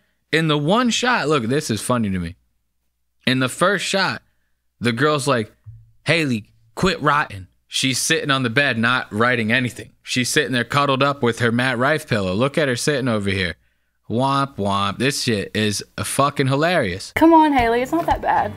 All right, it's time to get out of the bed and quit rotting. Haliey, get up. Oh, rotting. All right, I'm ready to I talk. thought she said writing. She said rotting. So what? This bitch has just been sitting in the bed with the Matt Rife pillow. Is that the context here? This shit is weak. Weak from the start. Let's listen to what Miss Hawk Tuah has to say on this intro. So I wanted to start my podcast out here in Belfast, Tennessee, where I was born at and where I've been ever since until a few weeks ago and everything changed. No, really, I even learned that you can't bring a box cutter on a plane. So we'll be talking about all the crazy stuff. Isn't that hilarious? It's a 9/11 joke. She just learned now that you can't bring a box cutter on a plane. Just now she learned that. You know, they don't tell you in school about the box cutters of 9/11. They don't tell you about that. It was an American tragedy. All right? Not to be taken lightly. What producer put that joke in there? You don't do that shit. Listen to this. She goes, I even couldn't find a box cutter on a plane. I found it out. I got into this mess and the stuff that me and Chelsea like to do before all this happened. And I want you guys to get to know me better than Hawk Tuah. No, it's Tuah. Like, you really got to put your emphasis. Yeah, you're not saying Tuah. You're saying Tuah, you know? Like, you got to really put your back into Tuah, you know? My first guest is going to be somebody that's very dear to me, Miss Whitney Cummings. Make sure you hit follow on Talk Tuah wherever you get your podcast. We're releasing episodes every Tuesday. And for those of you watching on YouTube, be sure you like, comment, and subscribe. Subscribe to that thing. All right, this is actually, let's watch the intro. This is very, very heartwarming. Oh no, fuck that. Copyright. Can't do that. All right, so, you saw, she's talking like a robot. They got very like high school level production here. Like, once again, this is Jake Paul signed her. You don't have anybody on your team that could help this bitch out? Because that shit was weak. It was cringe as hell. She looked like she was reading from cue cards the whole time. Like, I get it, it's an intro, but like, come on, man. Throw like some authenticity into that read. You know what I mean? You can't just come across like you're actually reading. It's off-putting to the viewer. Now, let's check out Whitney Cummings in this intro. Well, not the intro song, but this right after the intro song. Whitney Cummings has entered the chat, ladies and gentlemen. Keep all this in. This is great. The key to you is don't overthink anything. Don't plan or plot anything. So this is the set we got going on here. Very nice. Got a little neon sign here with some boots. But you kind of can't see it all that well because the whole entire wall is pink. You got like a nail here. We don't do nothing to hide the fucking power cord on the neon sign. The little, what we got back here? The little Talk Tuah sign. It's very Theo Von-esque. A nice little page out of Theo. I wonder what Theo Von has to say about this. I wonder if he's like, yeah, this bitch is stealing my vibe. Looks like Theo Von set, but for a girl. The chairs, I mean, I'll allow him. You know what I mean? The microphones are nice. But here's the one thing I want to point out. If you're listening to this with headphones on, you'll hear it real clear. They do nothing to soundproof this room. Like I'm talking at all. The whole time these girls are talking, it sounds like they're talking in a fucking tunnel on like cell phones. It doesn't even sound like they're talking into microphones. It sounds like they're talking in a tunnel or a trash can on cell phone mics.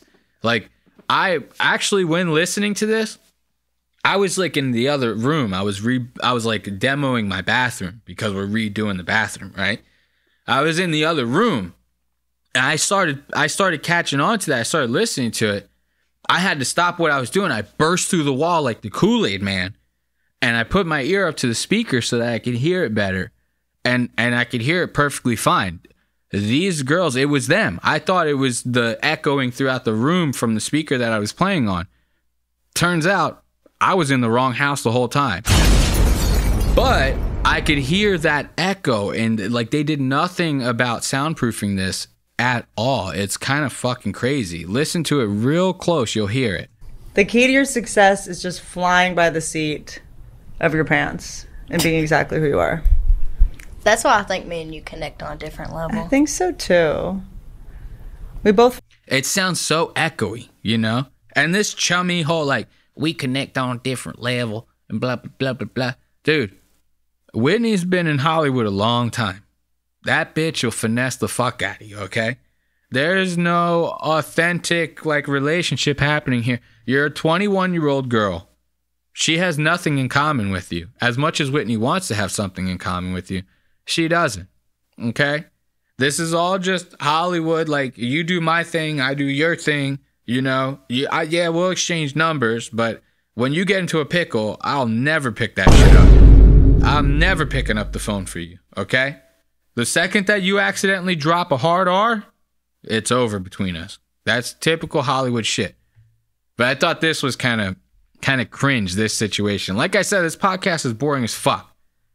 But they start talking about like apparently girls in Nashville are like trying to emulate the Talk Tuah girl's success, which I found to be extremely cringe. Like, could you imagine after seeing this viral video, now there's a bunch of drunk girls that like every weekend their thing is to get dolled up and try to spend a night on the town in Tennessee where she was filmed, her viral moment was filmed, to try to get on one of these viral videos and see if their lives can change in the same way that hers is. If that's not the cringiest shit I've ever heard, I don't know what is. to anybody. I think we weirdly need more talking out of our ass. Like, I know that sounds insane because everyone online seems like they're doing that, but I actually think it's the opposite. I think everyone is doing a bad impression of themselves, or they're repeating what they heard somebody else say, or they're so obsessed about their brand or trying to do what you did. They're trying to get a catchphrase going. They're trying to get some brand going, and it feels so inauthentic, so artificial, and it's so repellent. And then you just talked out of your ass and it was something, you know. I had no intention of that. Yeah, that's why it worked. Everyone else was running around with intention, being like, how do I get famous off this? How do I get viral off this? And you were just, you know. So funny. So now Whitney, she's like, yeah, you know, Hollywood, they need more people like you that just get famous off of saying like some bullshit that came out of their ass. You know what I mean? Once again, nobody knows whether or not this girl even has anything that anybody wants to hear. You know? We had nothing. She said 2 words. She did a couple podcasts. Okay, we found out her mom's a crackhead. She came from a small town in Tennessee. She worked in a spring factory. Other than that, we have nothing to say like, oh, this girl is worth investing our media money into, you know? If I was Jake Paul, I'd sign her. I'd be like, we're going to give you a TikTok account, see where it goes. I'm not going to just give you a whole fucking podcast, start exposing you to the world, and put my money on the line. Not happening. But I digress because we're losing the point. Listen to Haliey. She's about to talk about how girls are trying to emulate her success. Cringe as fuck. Nashville's still like trying to recreate it. There's interviews everywhere. Really? Yeah. The idea that in Nashville right now, girls get dressed up and get drunk to try to get filmed outside of a bar to get your career is so funny to me. Get me a bottle of vodka. Yeah, they're just out there like. You know what I think is funny? I think it's funny that if Whitney wasn't famous and she was the same age as Haliey Welch is right now, she'd be doing the same thing to try to get famous. Whitney's not above this kind of behavior, so the fact that she's like sitting here having a good old time making fun of it is a little ironic to me. But now we listen to Haliey talk about how she has this like alter ego. She has this like feisty side when she gets drunk. She calls her Harley. I don't know. This is just dumb as fuck. Like, this reminded me of like JoJo Siwa. JoJo Siwa's like, I get radical Rick. I get drunk, I get radical Rick, you know? These like southern people, they think they get drunk and they're like Frank the Tank from fucking the movie Old School. You're never gonna live up to that. Never. Shit. Okay, so let me ask you. I feel like as you get older, you start to realize this. You seem to know this. Does your personality change based on the liquor you're drinking? Like, I'm a different person. Vodka, wine, tequila. What's wine do? Wine kind of makes you want to hump the couch a little bit. So this is the shit that we're talking about. What the fuck? This is why I was saying this podcast it was boring as fuck. I don't understand. Like, they gotta get. I don't know how they're gonna turn this thing around. I feel like you could get the most entertaining guests on here, and they're gonna turn it. I'm sorry. I can't even gather my thoughts here. This podcast is dog shit. Like, if you're sitting there talking about something as generic as like, what kind of person are you when you drink different types of liquor? What is this, fucking Cards Against Humanity? Talk about something that we give a fuck about. Like, this is what I'm talking about. It was torture getting through this goddamn thing. Now listen to her talk about her alter ego, Harley. Ew, speak for yourself. And then dark liquor, I could probably find. No wonder you're running a dog rescue. Yeah. You behave like one. Yeah. Okay, Like, dark liquor does what? I could probably fight a grizzly bear if I drink dark liquor. Okay. Like Fireball, I can't drink it anymore. I either drunk cry or I get like violent. Like, it's out of my hands. Imagine what that video would have done. Like, that's where Harley come from. That's my alter ego. Now, could you imagine Haliey Welch? Could you imagine that little hawk Tuah girl all fucking liquored up on Fireball trying to fight somebody? She's just fucking like white girl Karen behavior at its best. You know what I mean? I couldn't picture it. It would be like seeing you remember Scooby-Doo? And there was that character, he was like the puppy. What was his name? I think his name was Scrappy Doo. That's what I picture. She's sitting there talking about being drunk on whiskey. I picture her like Scrappy Doo. She's trying to fight everybody, but everybody's just kind of holding her away, like, come on, little girl, you're really making this awkward here. So now she starts talking about her caricature, Haliey. Haliey is the person that she becomes when she gets drunk. Imagine what that video would have done. Like, that's where Harley come from. That's my alter ego. Harley. Harley. Harley. Like, you got Haley and then you got Harley. It's just a straight up Nicki Minaj over here. She's got all her personalities. Yeah. So Harley, we see Harley when Harley drinks liquor. Brown Not liquor. even, yeah, I'd say brown liquor. Okay. You can testify that. Champagne? So she busts out Haliey right before she busts out Hawk Tuah. She's got like 9 different personalities. This is great. Still boring as fuck. I don't even get it. But this one thing I thought was kind of like, I was like, whoa, now we're getting somewhere. You know, now we're getting a little bit spicy. She starts talking about how she's like constantly on the verge of shitting her pants. Did you know that? Did you know that? While everybody's out there, you know, fantasizing about this girl Hawk Tuah and all over shit, she's in a bathroom somewhere, like blowing the spot up. You know what I mean? Like, she's lactose intolerant. She's talking about how she can't keep away from the stuff. She's always in the bathroom bombing it, you know, just fucking bombing the bathroom. I thought this was kind of disturbing, you know, to listen to Miss Welch talk about her problems like this, but it makes for good podcasting. Yeah. You know? No, I love to clean. Cleaning's really fun. But that might be cute to like, I mean, you could just like order in for them or go pick up your... We did yesterday. Look at that. I didn't even notice that. This is how good the production is here in this one. If you're watching, this is going to be a nice little treat. Jake Paul spent so much money to sign this bitch, get her a management, whatever, you know, get the contracts in place. We're going to set up a studio, get the microphones, all this. We're going to put this, look at the neon sign in the background. Right in the middle of her talking, the sign just shuts off. But that Watch might be this. cute to like, I mean, you could just like order in for them or go... What the fuck is that, dude? Get this the fuck out of here. So these guys, they got to put so much money into Miss Haliey Welch, right? And the only thing they're they actually, I'm talking shit. It's obvious they didn't put no money into this. So the only thing they're banking on is the fact that they think people are gonna watch just because of the Hawk Tuah, you know? We'll take that level, we'll take that little catchphrase and the fame that she's generated off of it. We'll mix it with a couple of real C-list fucking celebs, and we're about to make a killing off of this. We're not even gonna have to put that much money into it.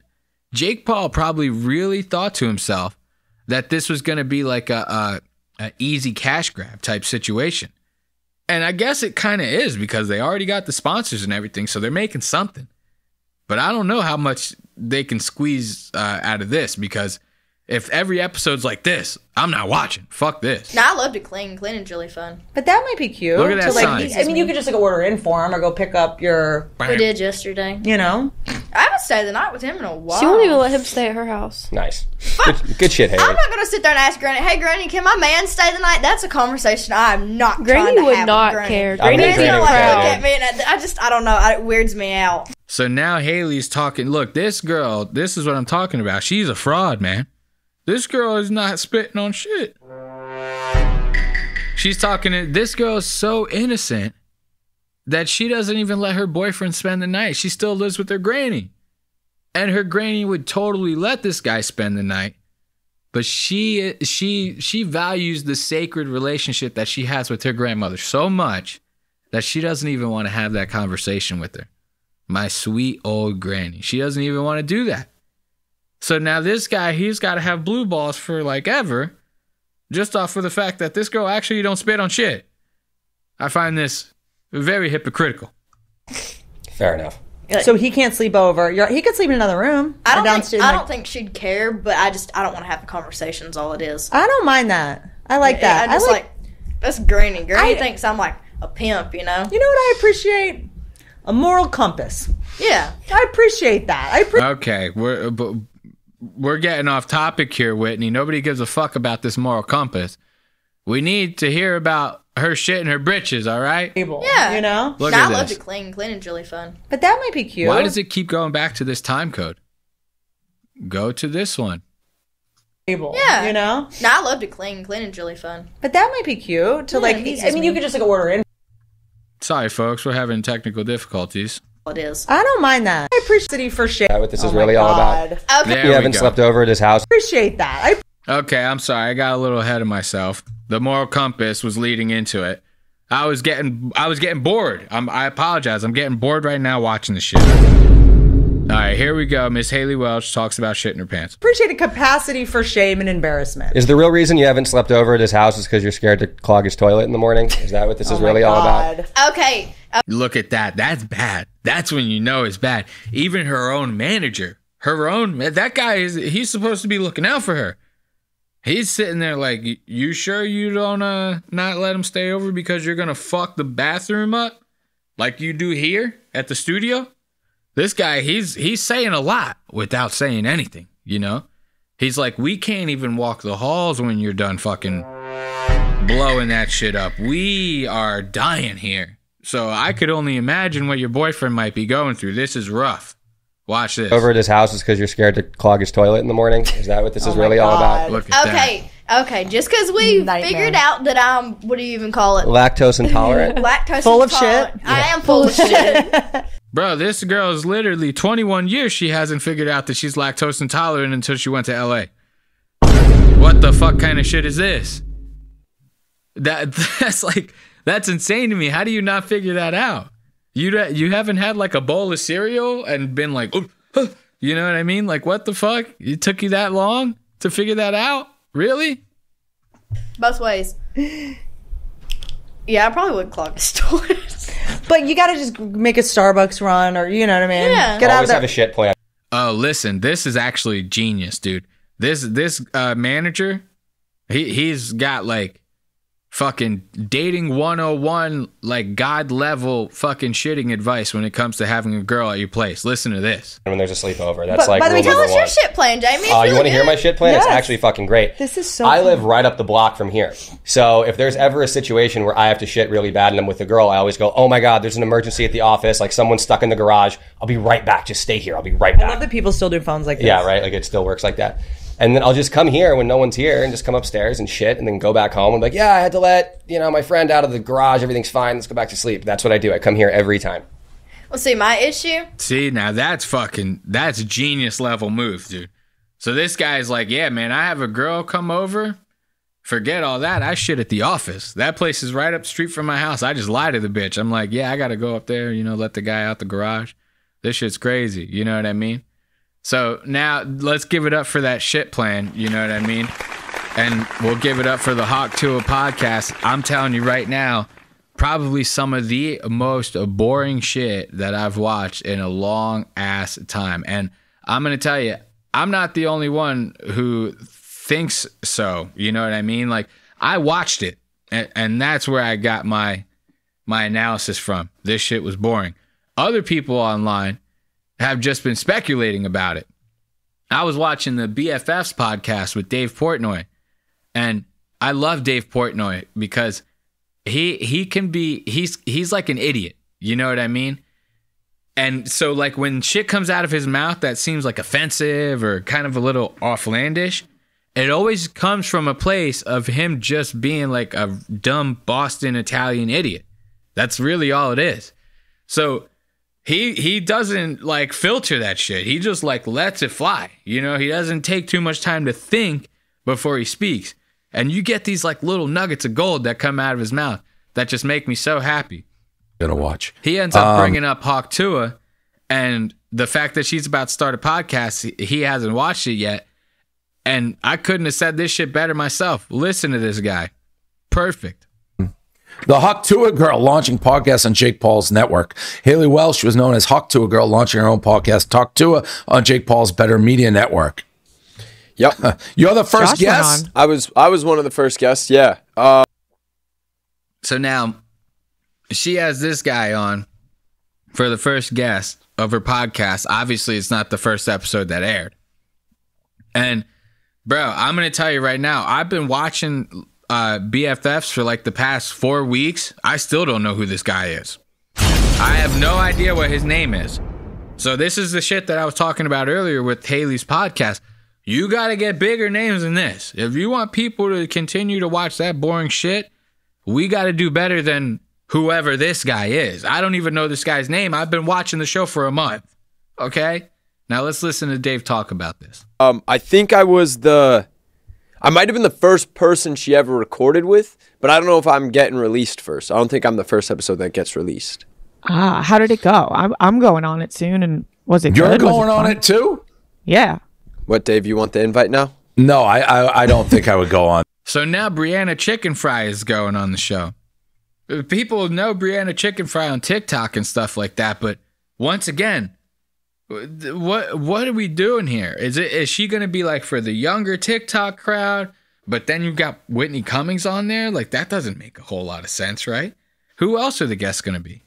Like, it just, this podcast seems like they put no thought into it. They were like, let's just hop on the 15 minutes now while we can. So this is like the crypto pump and dump of podcasts. You know what I mean? But Dave sees this. Dave sees right through this. He knows that this podcast is going to be bullshit. He hasn't even watched it. Listen to this. On that, if I was invited, to be totally honest. I really don't think you would either. Ooh, listen to the way he says this. I love this part. No, I don't think I would go on that if I was invited, to be totally honest. I really don't think you would either, but just so you... Look at that. What the fuck? Dave Portnoy wouldn't even go on your show if you asked him. He would not even go on the show if you fucking asked him. Listen to this. I'm loving Dave for this right now. You can say no. It's the slogan that we have. It is. I'm wearing it right now. I would like to... Yeah, my computer's blocking. I didn't even notice.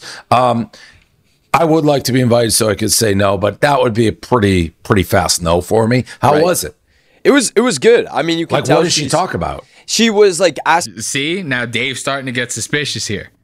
Dave right away, he's like, I mean, what did you guys just talk about spitting on shit the whole time? Like, she has really no like anything interesting to say. Like, she came from a small town. She doesn't really have that much of a background. Nobody knows her like in the public eye, so like nobody got to know who she is yet. So like we're only falling in love with like the one phrase. It's a lot of stuff to gamble on to like, you know, make this big of an investment for her. Dave sees right through all of this. Listen to him. I would like to be invited so I could say no, but that would be a pretty fast no for me. How was it? It was good. I mean, you can tell. What did she talk about? She was like asking advice on how you can kind of like seize the moment within social media. Like, you know, she blew up off of 2 words. It's like, how do I kind of evolve and turn that into more? That's great. So this guy, he's basically sitting there saying that her whole show is just going to be every time somebody comes on, she's going to go, you got any advice for me? Because I have no idea what the fuck I'm doing here. I am still shocked that anybody even gives a fuck why she is even asking this once again guy that I don't know for advice on this stuff. It's like the show, we gotta turn this thing around. Jake, you and your team, you need to fix this. This cannot happen like this, okay? So that's what she was talking to me about. I really like the name of the podcast. Talk to It. It's good. Yeah, Talk to It. Yeah, it's a good name. It's a good name. It's good. Playing off the, you know. There can't be anybody anywhere, no disrespect, who gives a fuck what she has to say. Dave Portnoy. We got him. Dave has fucking nailed it, ladies and gentlemen. I could not have said that better myself, dude. I could not have said that better myself. That was my exact thoughts going into this podcast, and it lived up to the expectations. I mean, I was expecting like just nothing short of it just being boring as fuck, and it lived up to its expectations. Dave just nailed it. Like, I wish I would have saw this episode of BFFs before I watched it. I would have maybe had a better perspective on whether or not I should have gave it the time of day. There can't be anybody anywhere, no disrespect, who gives a fuck what she has to say. That's probably what the whole internet is saying. Well, you probably don't need to worry about getting invited on now. Yeah. Look, that's so, even Brianna Chicken Fry is even saying, everybody online's probably saying the same exact shit, dude. Like, so let's give a round of applause for Dave Portnoy. I'm telling you right now, Dave is a man of my own heart. I will be a solid BFFs listener from this point forward, because you just never know what gold is going to come out of that dude's mouth. So let's end it with a little bit of Kill Tony, right? we're going to get into some of these Sam J time codes. You guys remember Sam J? I made that joke about her being like an Antifa style looking lesbian. People in the comments love that one, you know. I had somebody honestly ask me what I meant by that. What, you never heard a joke? I got to explain myself with this shit to you guys now all of a sudden? Did you want me to ruin the whole thing by explaining every fucking thing that I say on here? Come on, man. We're not doing that here. So let's jump into this Kill Tony. Of course, we got to start with the intro. You know, I always get a kick out of Tony's intros and these gay vests. So let's give it a watch. Redman coming to you live from the Comedy Mothership here in Austin, Texas for a brand new episode of Kill Tony. Give it up for Tony Epstein! Oh, Tony. Yes. Doing the waft. Yes. Oh, yes. Wearing the gayest leather vest that you've ever seen. Oh, not leather. I'm sorry. Puffy. Wearing the gayest puffy yellow vest is what I meant to say. What is that, Tommy Hilfiger? If I'm remembering correctly, that guy was racist. Who's ready for the best fucking night of their lives, huh?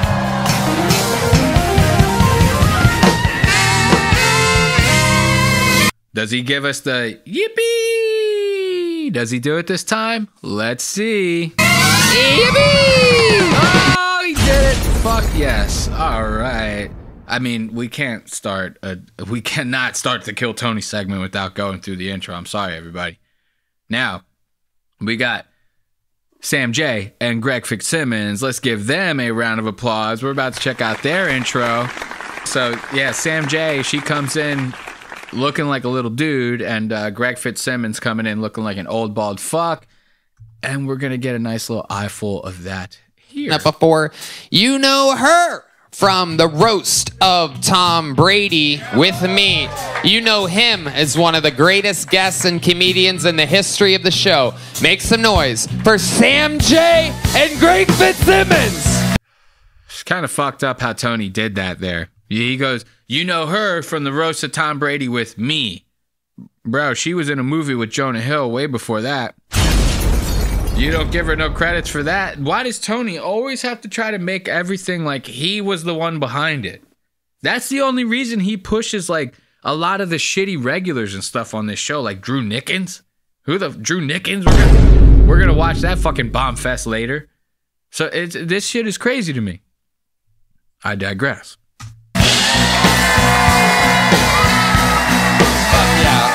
Sam J. And the Irish goat, Greg Fitzsimmons. Booyah. Ooh, I can't do it. Greg took off that hat. I thought I was about to have to end the show right here. Because even through the TV screen, that shit was glaring. The reflection was about to do me in. So now, like I said, I bring up Drew Nikkens, right? This shit was painful to watch. Drew Nikkens is like an anomaly to me. And he's a perfect example of the point that I brought up with Tony a minute ago, where Tony always wants to make it seem like he's the one that's behind everything. So when Tony gets like a comedian that he wants to push, even if they end up being shitty, he still wants to do anything that he can to make sure that they like make it somehow, just so that he can say that he's the one who did it. And he does this with Drew Nikkens. And oddly enough, every single time he brings Drew on stage, he goes, all right, ladies and gentlemen, we've had a lot of bombs tonight, and I always like to bring out one comedian that I know will fix the situation. You know, he'll really bring us out from underneath all these bombs that we've been seeing on stage here. You know, he plays it up like Drew's about to save the show. And 9 times out of 10, Drew comes out, he bombs harder than anybody else on stage. I'm talking huge, like the biggest bombs you've ever fucking seen. Half the time you can't understand them.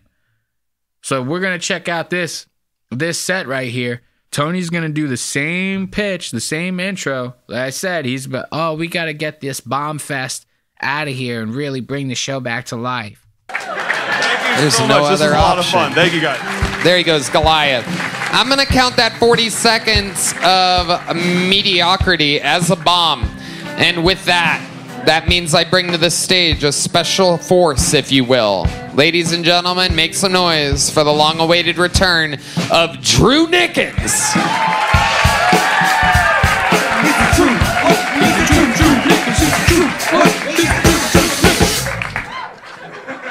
You got to be careful saying that, Drew Nikkens. You know what I mean? If you say it the wrong way, you're canceled, all right? So you got to be careful. Make sure you say that shit right. I'm blacker than Kamala Harris. When I first got my head injury, I was in a dark place. But you know what pulled me out of it? The children's TV show, The Wiggles. Y'all know The Wiggles. Fruit salad. Yummy, yummy. There goes a couple bombs right there. Now remember, this is the guy that Tony said is going to save the show from all the bombs that we just witnessed, okay? Keep that in mind while listening to the rest of this. They're actually doing a tour across the U.S., 18 and up. And I'm so excited because I'll be able to see my favorite music group and not be put on a registry. And imagine all the hipsters that are going to be so fucked up on Coke and Molly, it's people watching for days. But don't worry, I'll be safe because I'm going to wear a helmet to the mosh pit. But I know I'm going to find my soulmate. All right, so that's how the whole thing goes. The whole set is you get a couple laughs just because people are like, oh man, this guy's like retarded. Which I feel bad for him, you know what I mean? Because he had like a head injury, so he actually is like brain damaged a little bit. But it's just like, it's almost like he's like a guinea pig for Tony. Tony's like almost like using him as an experiment to be like, I'm telling you, I could take anybody and make him successful. That's how good the show Kill Tony is. That's how popular it is. That it doesn't matter who I put on that stage. The crowd's going to eat it the fuck up, all because I put in a good word for him. That's all. That's what I see. When I see Drew Nikkens every week getting back on here and bombing like this, that's what I see. That's how I interpret it. Is that Tony is just using this guy as some sort of fucking experiment, right? Now, here's his interaction with the guests, Sam and Greg Fitzsimmons. Drew is half black. I think his dad is like black. Doesn't matter. If your skin's white, bro, you might as well not be black. I'm sorry. You as soon as you come out the womb white, your whole family could be black. You lose all privileges. You can't say the N-word. You can't do none of that. Okay? So you can't start getting all real chummy with black people in certain ways like white people do. You know what I mean? Like certain real awkward white people, they'll meet a black person, right? Hey, how you doing? Oh, nice to meet you. My cousin's best friend's from Uganda. That's the opener for the conversation. It's like, whoa, man, you already set a fucking dividing line in this whole thing. We haven't even gotten started, you know? So you can't be doing shit like that. If you're half black, but your skin tone's white, I'm telling you right now, you lose that privilege, okay? You cannot relate. I'm sorry. So now Drew starts trying to do that to Sam. It gets real awkward real quick. Watch this. Room. Sam, what do you think about sweet Drew Nikkens here?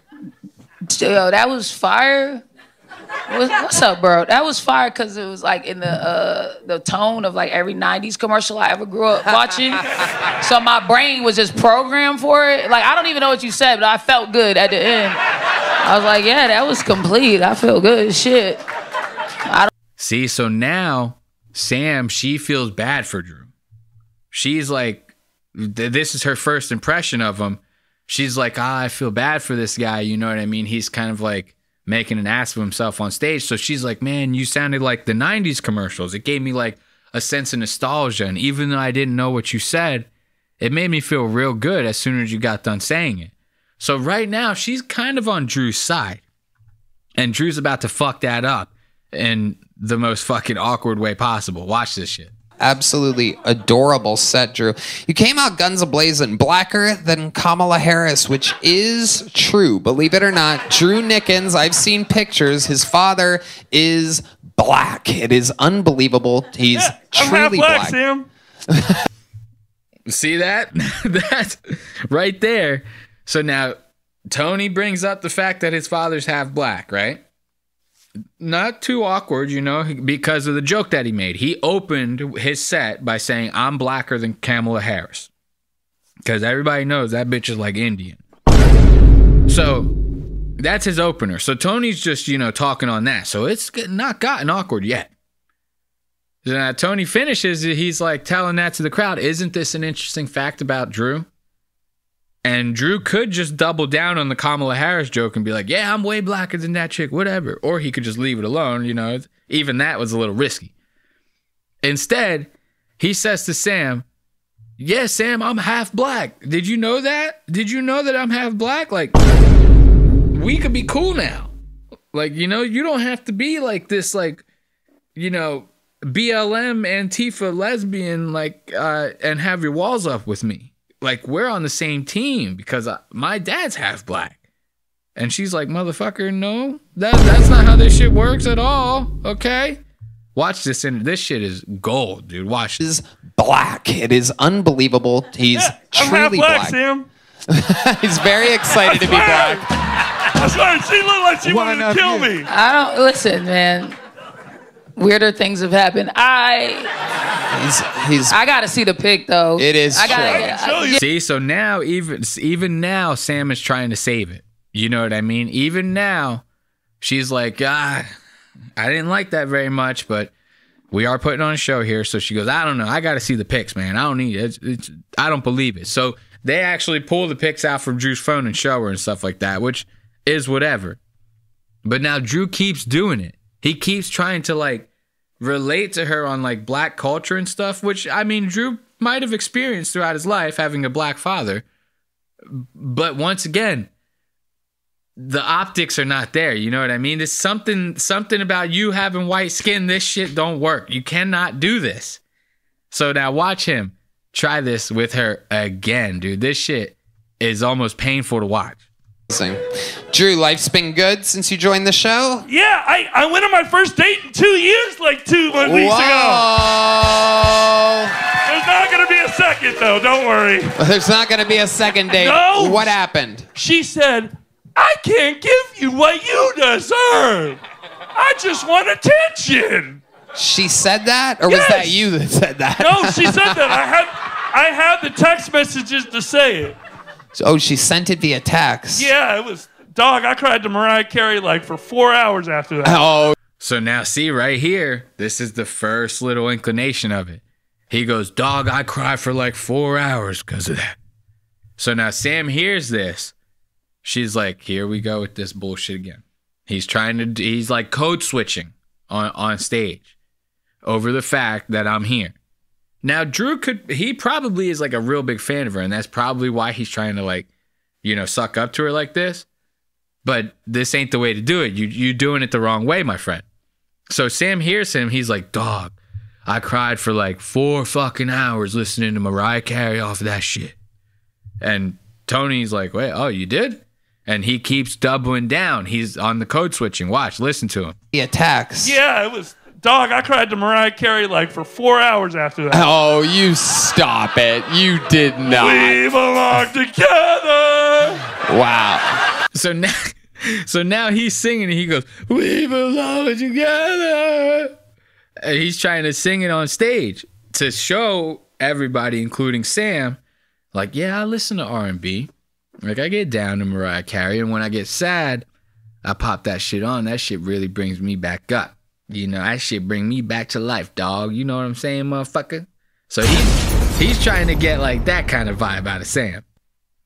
And Sam ain't with the shit. You could even see right here on Sam's face, Sam's looking down. She's about to pick up the mic like, motherfucker, you what? Like, don't try to do this shit right here live in front of everybody. Now listen, watch this. You did not. We belong together. Wow. I mean, I give my all to hell. Okay. That's a Mariah Carey song you're singing? She knows.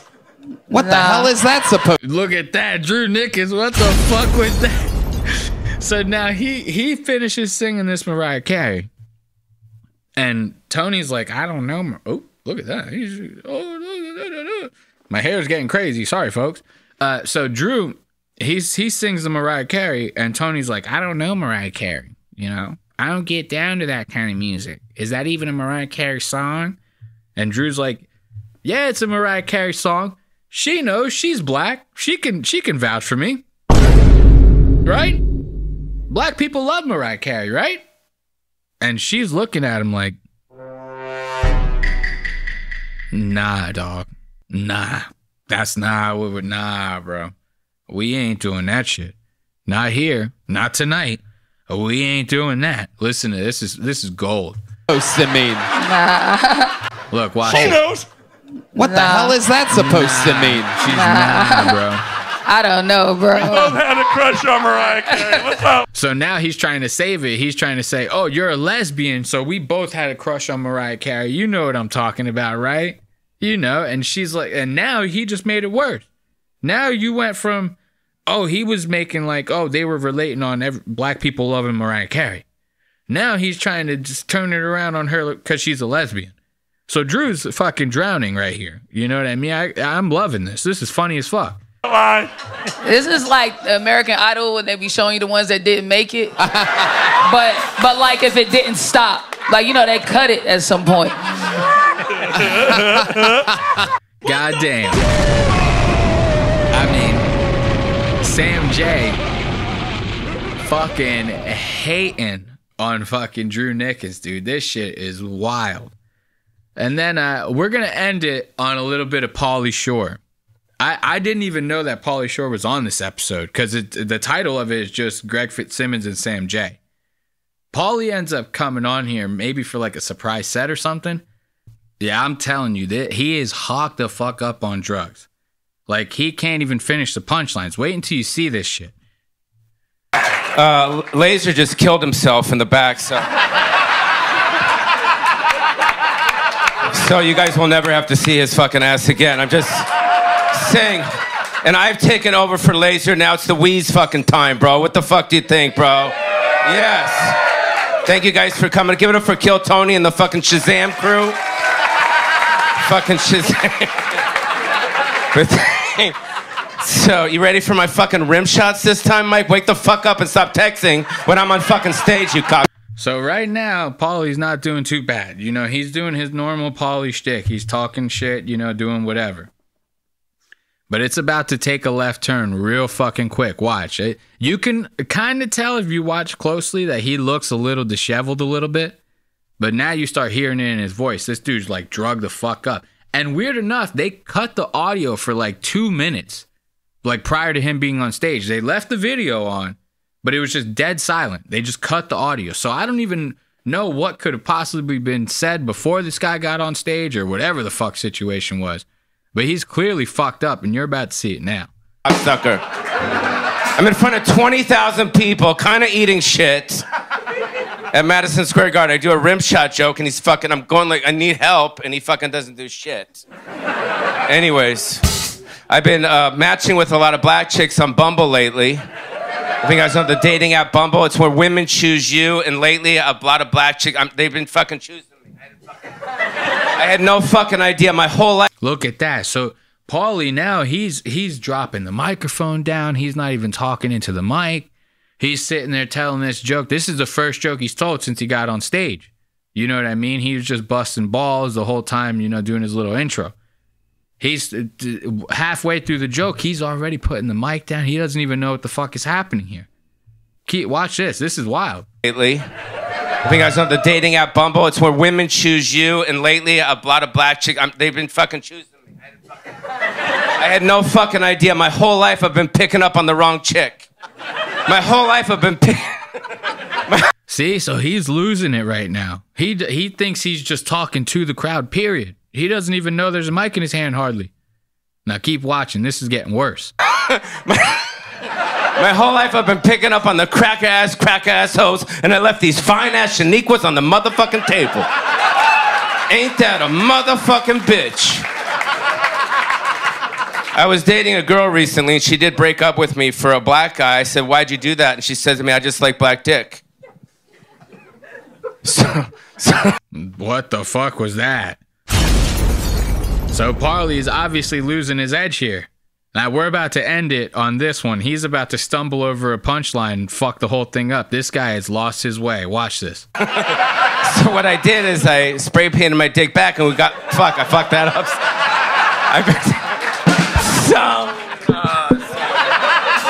See, Pauly's fucking losing his mind. He's rubbing the microphone on Greg's head and all that shit. I mean, let's just end it on that note. Let's give it up for Kill Tony, Pauley Shore, Sam J, Greg Fitzsimmons. Let's turn on a little bit of music, and then we could start getting ready to get out of here. As always, we love to have you back every single week. You know you can catch us every Wednesday. New episodes go up on YouTube at youtube.com/@Lost Aux Media. That's youtube.com/@Lost Aux Media. Every Wednesday, those episodes on YouTube go up at 4, and the episodes on Spotify, Apple Podcasts, and everywhere else you get your podcasts go up at 5 a.m. That way, on your way to work, you can listen to the episodes, and when you get home from work, you can watch them. That's just the way we do it here. So, as always, love to have you, and until next time, thank you for watching. Big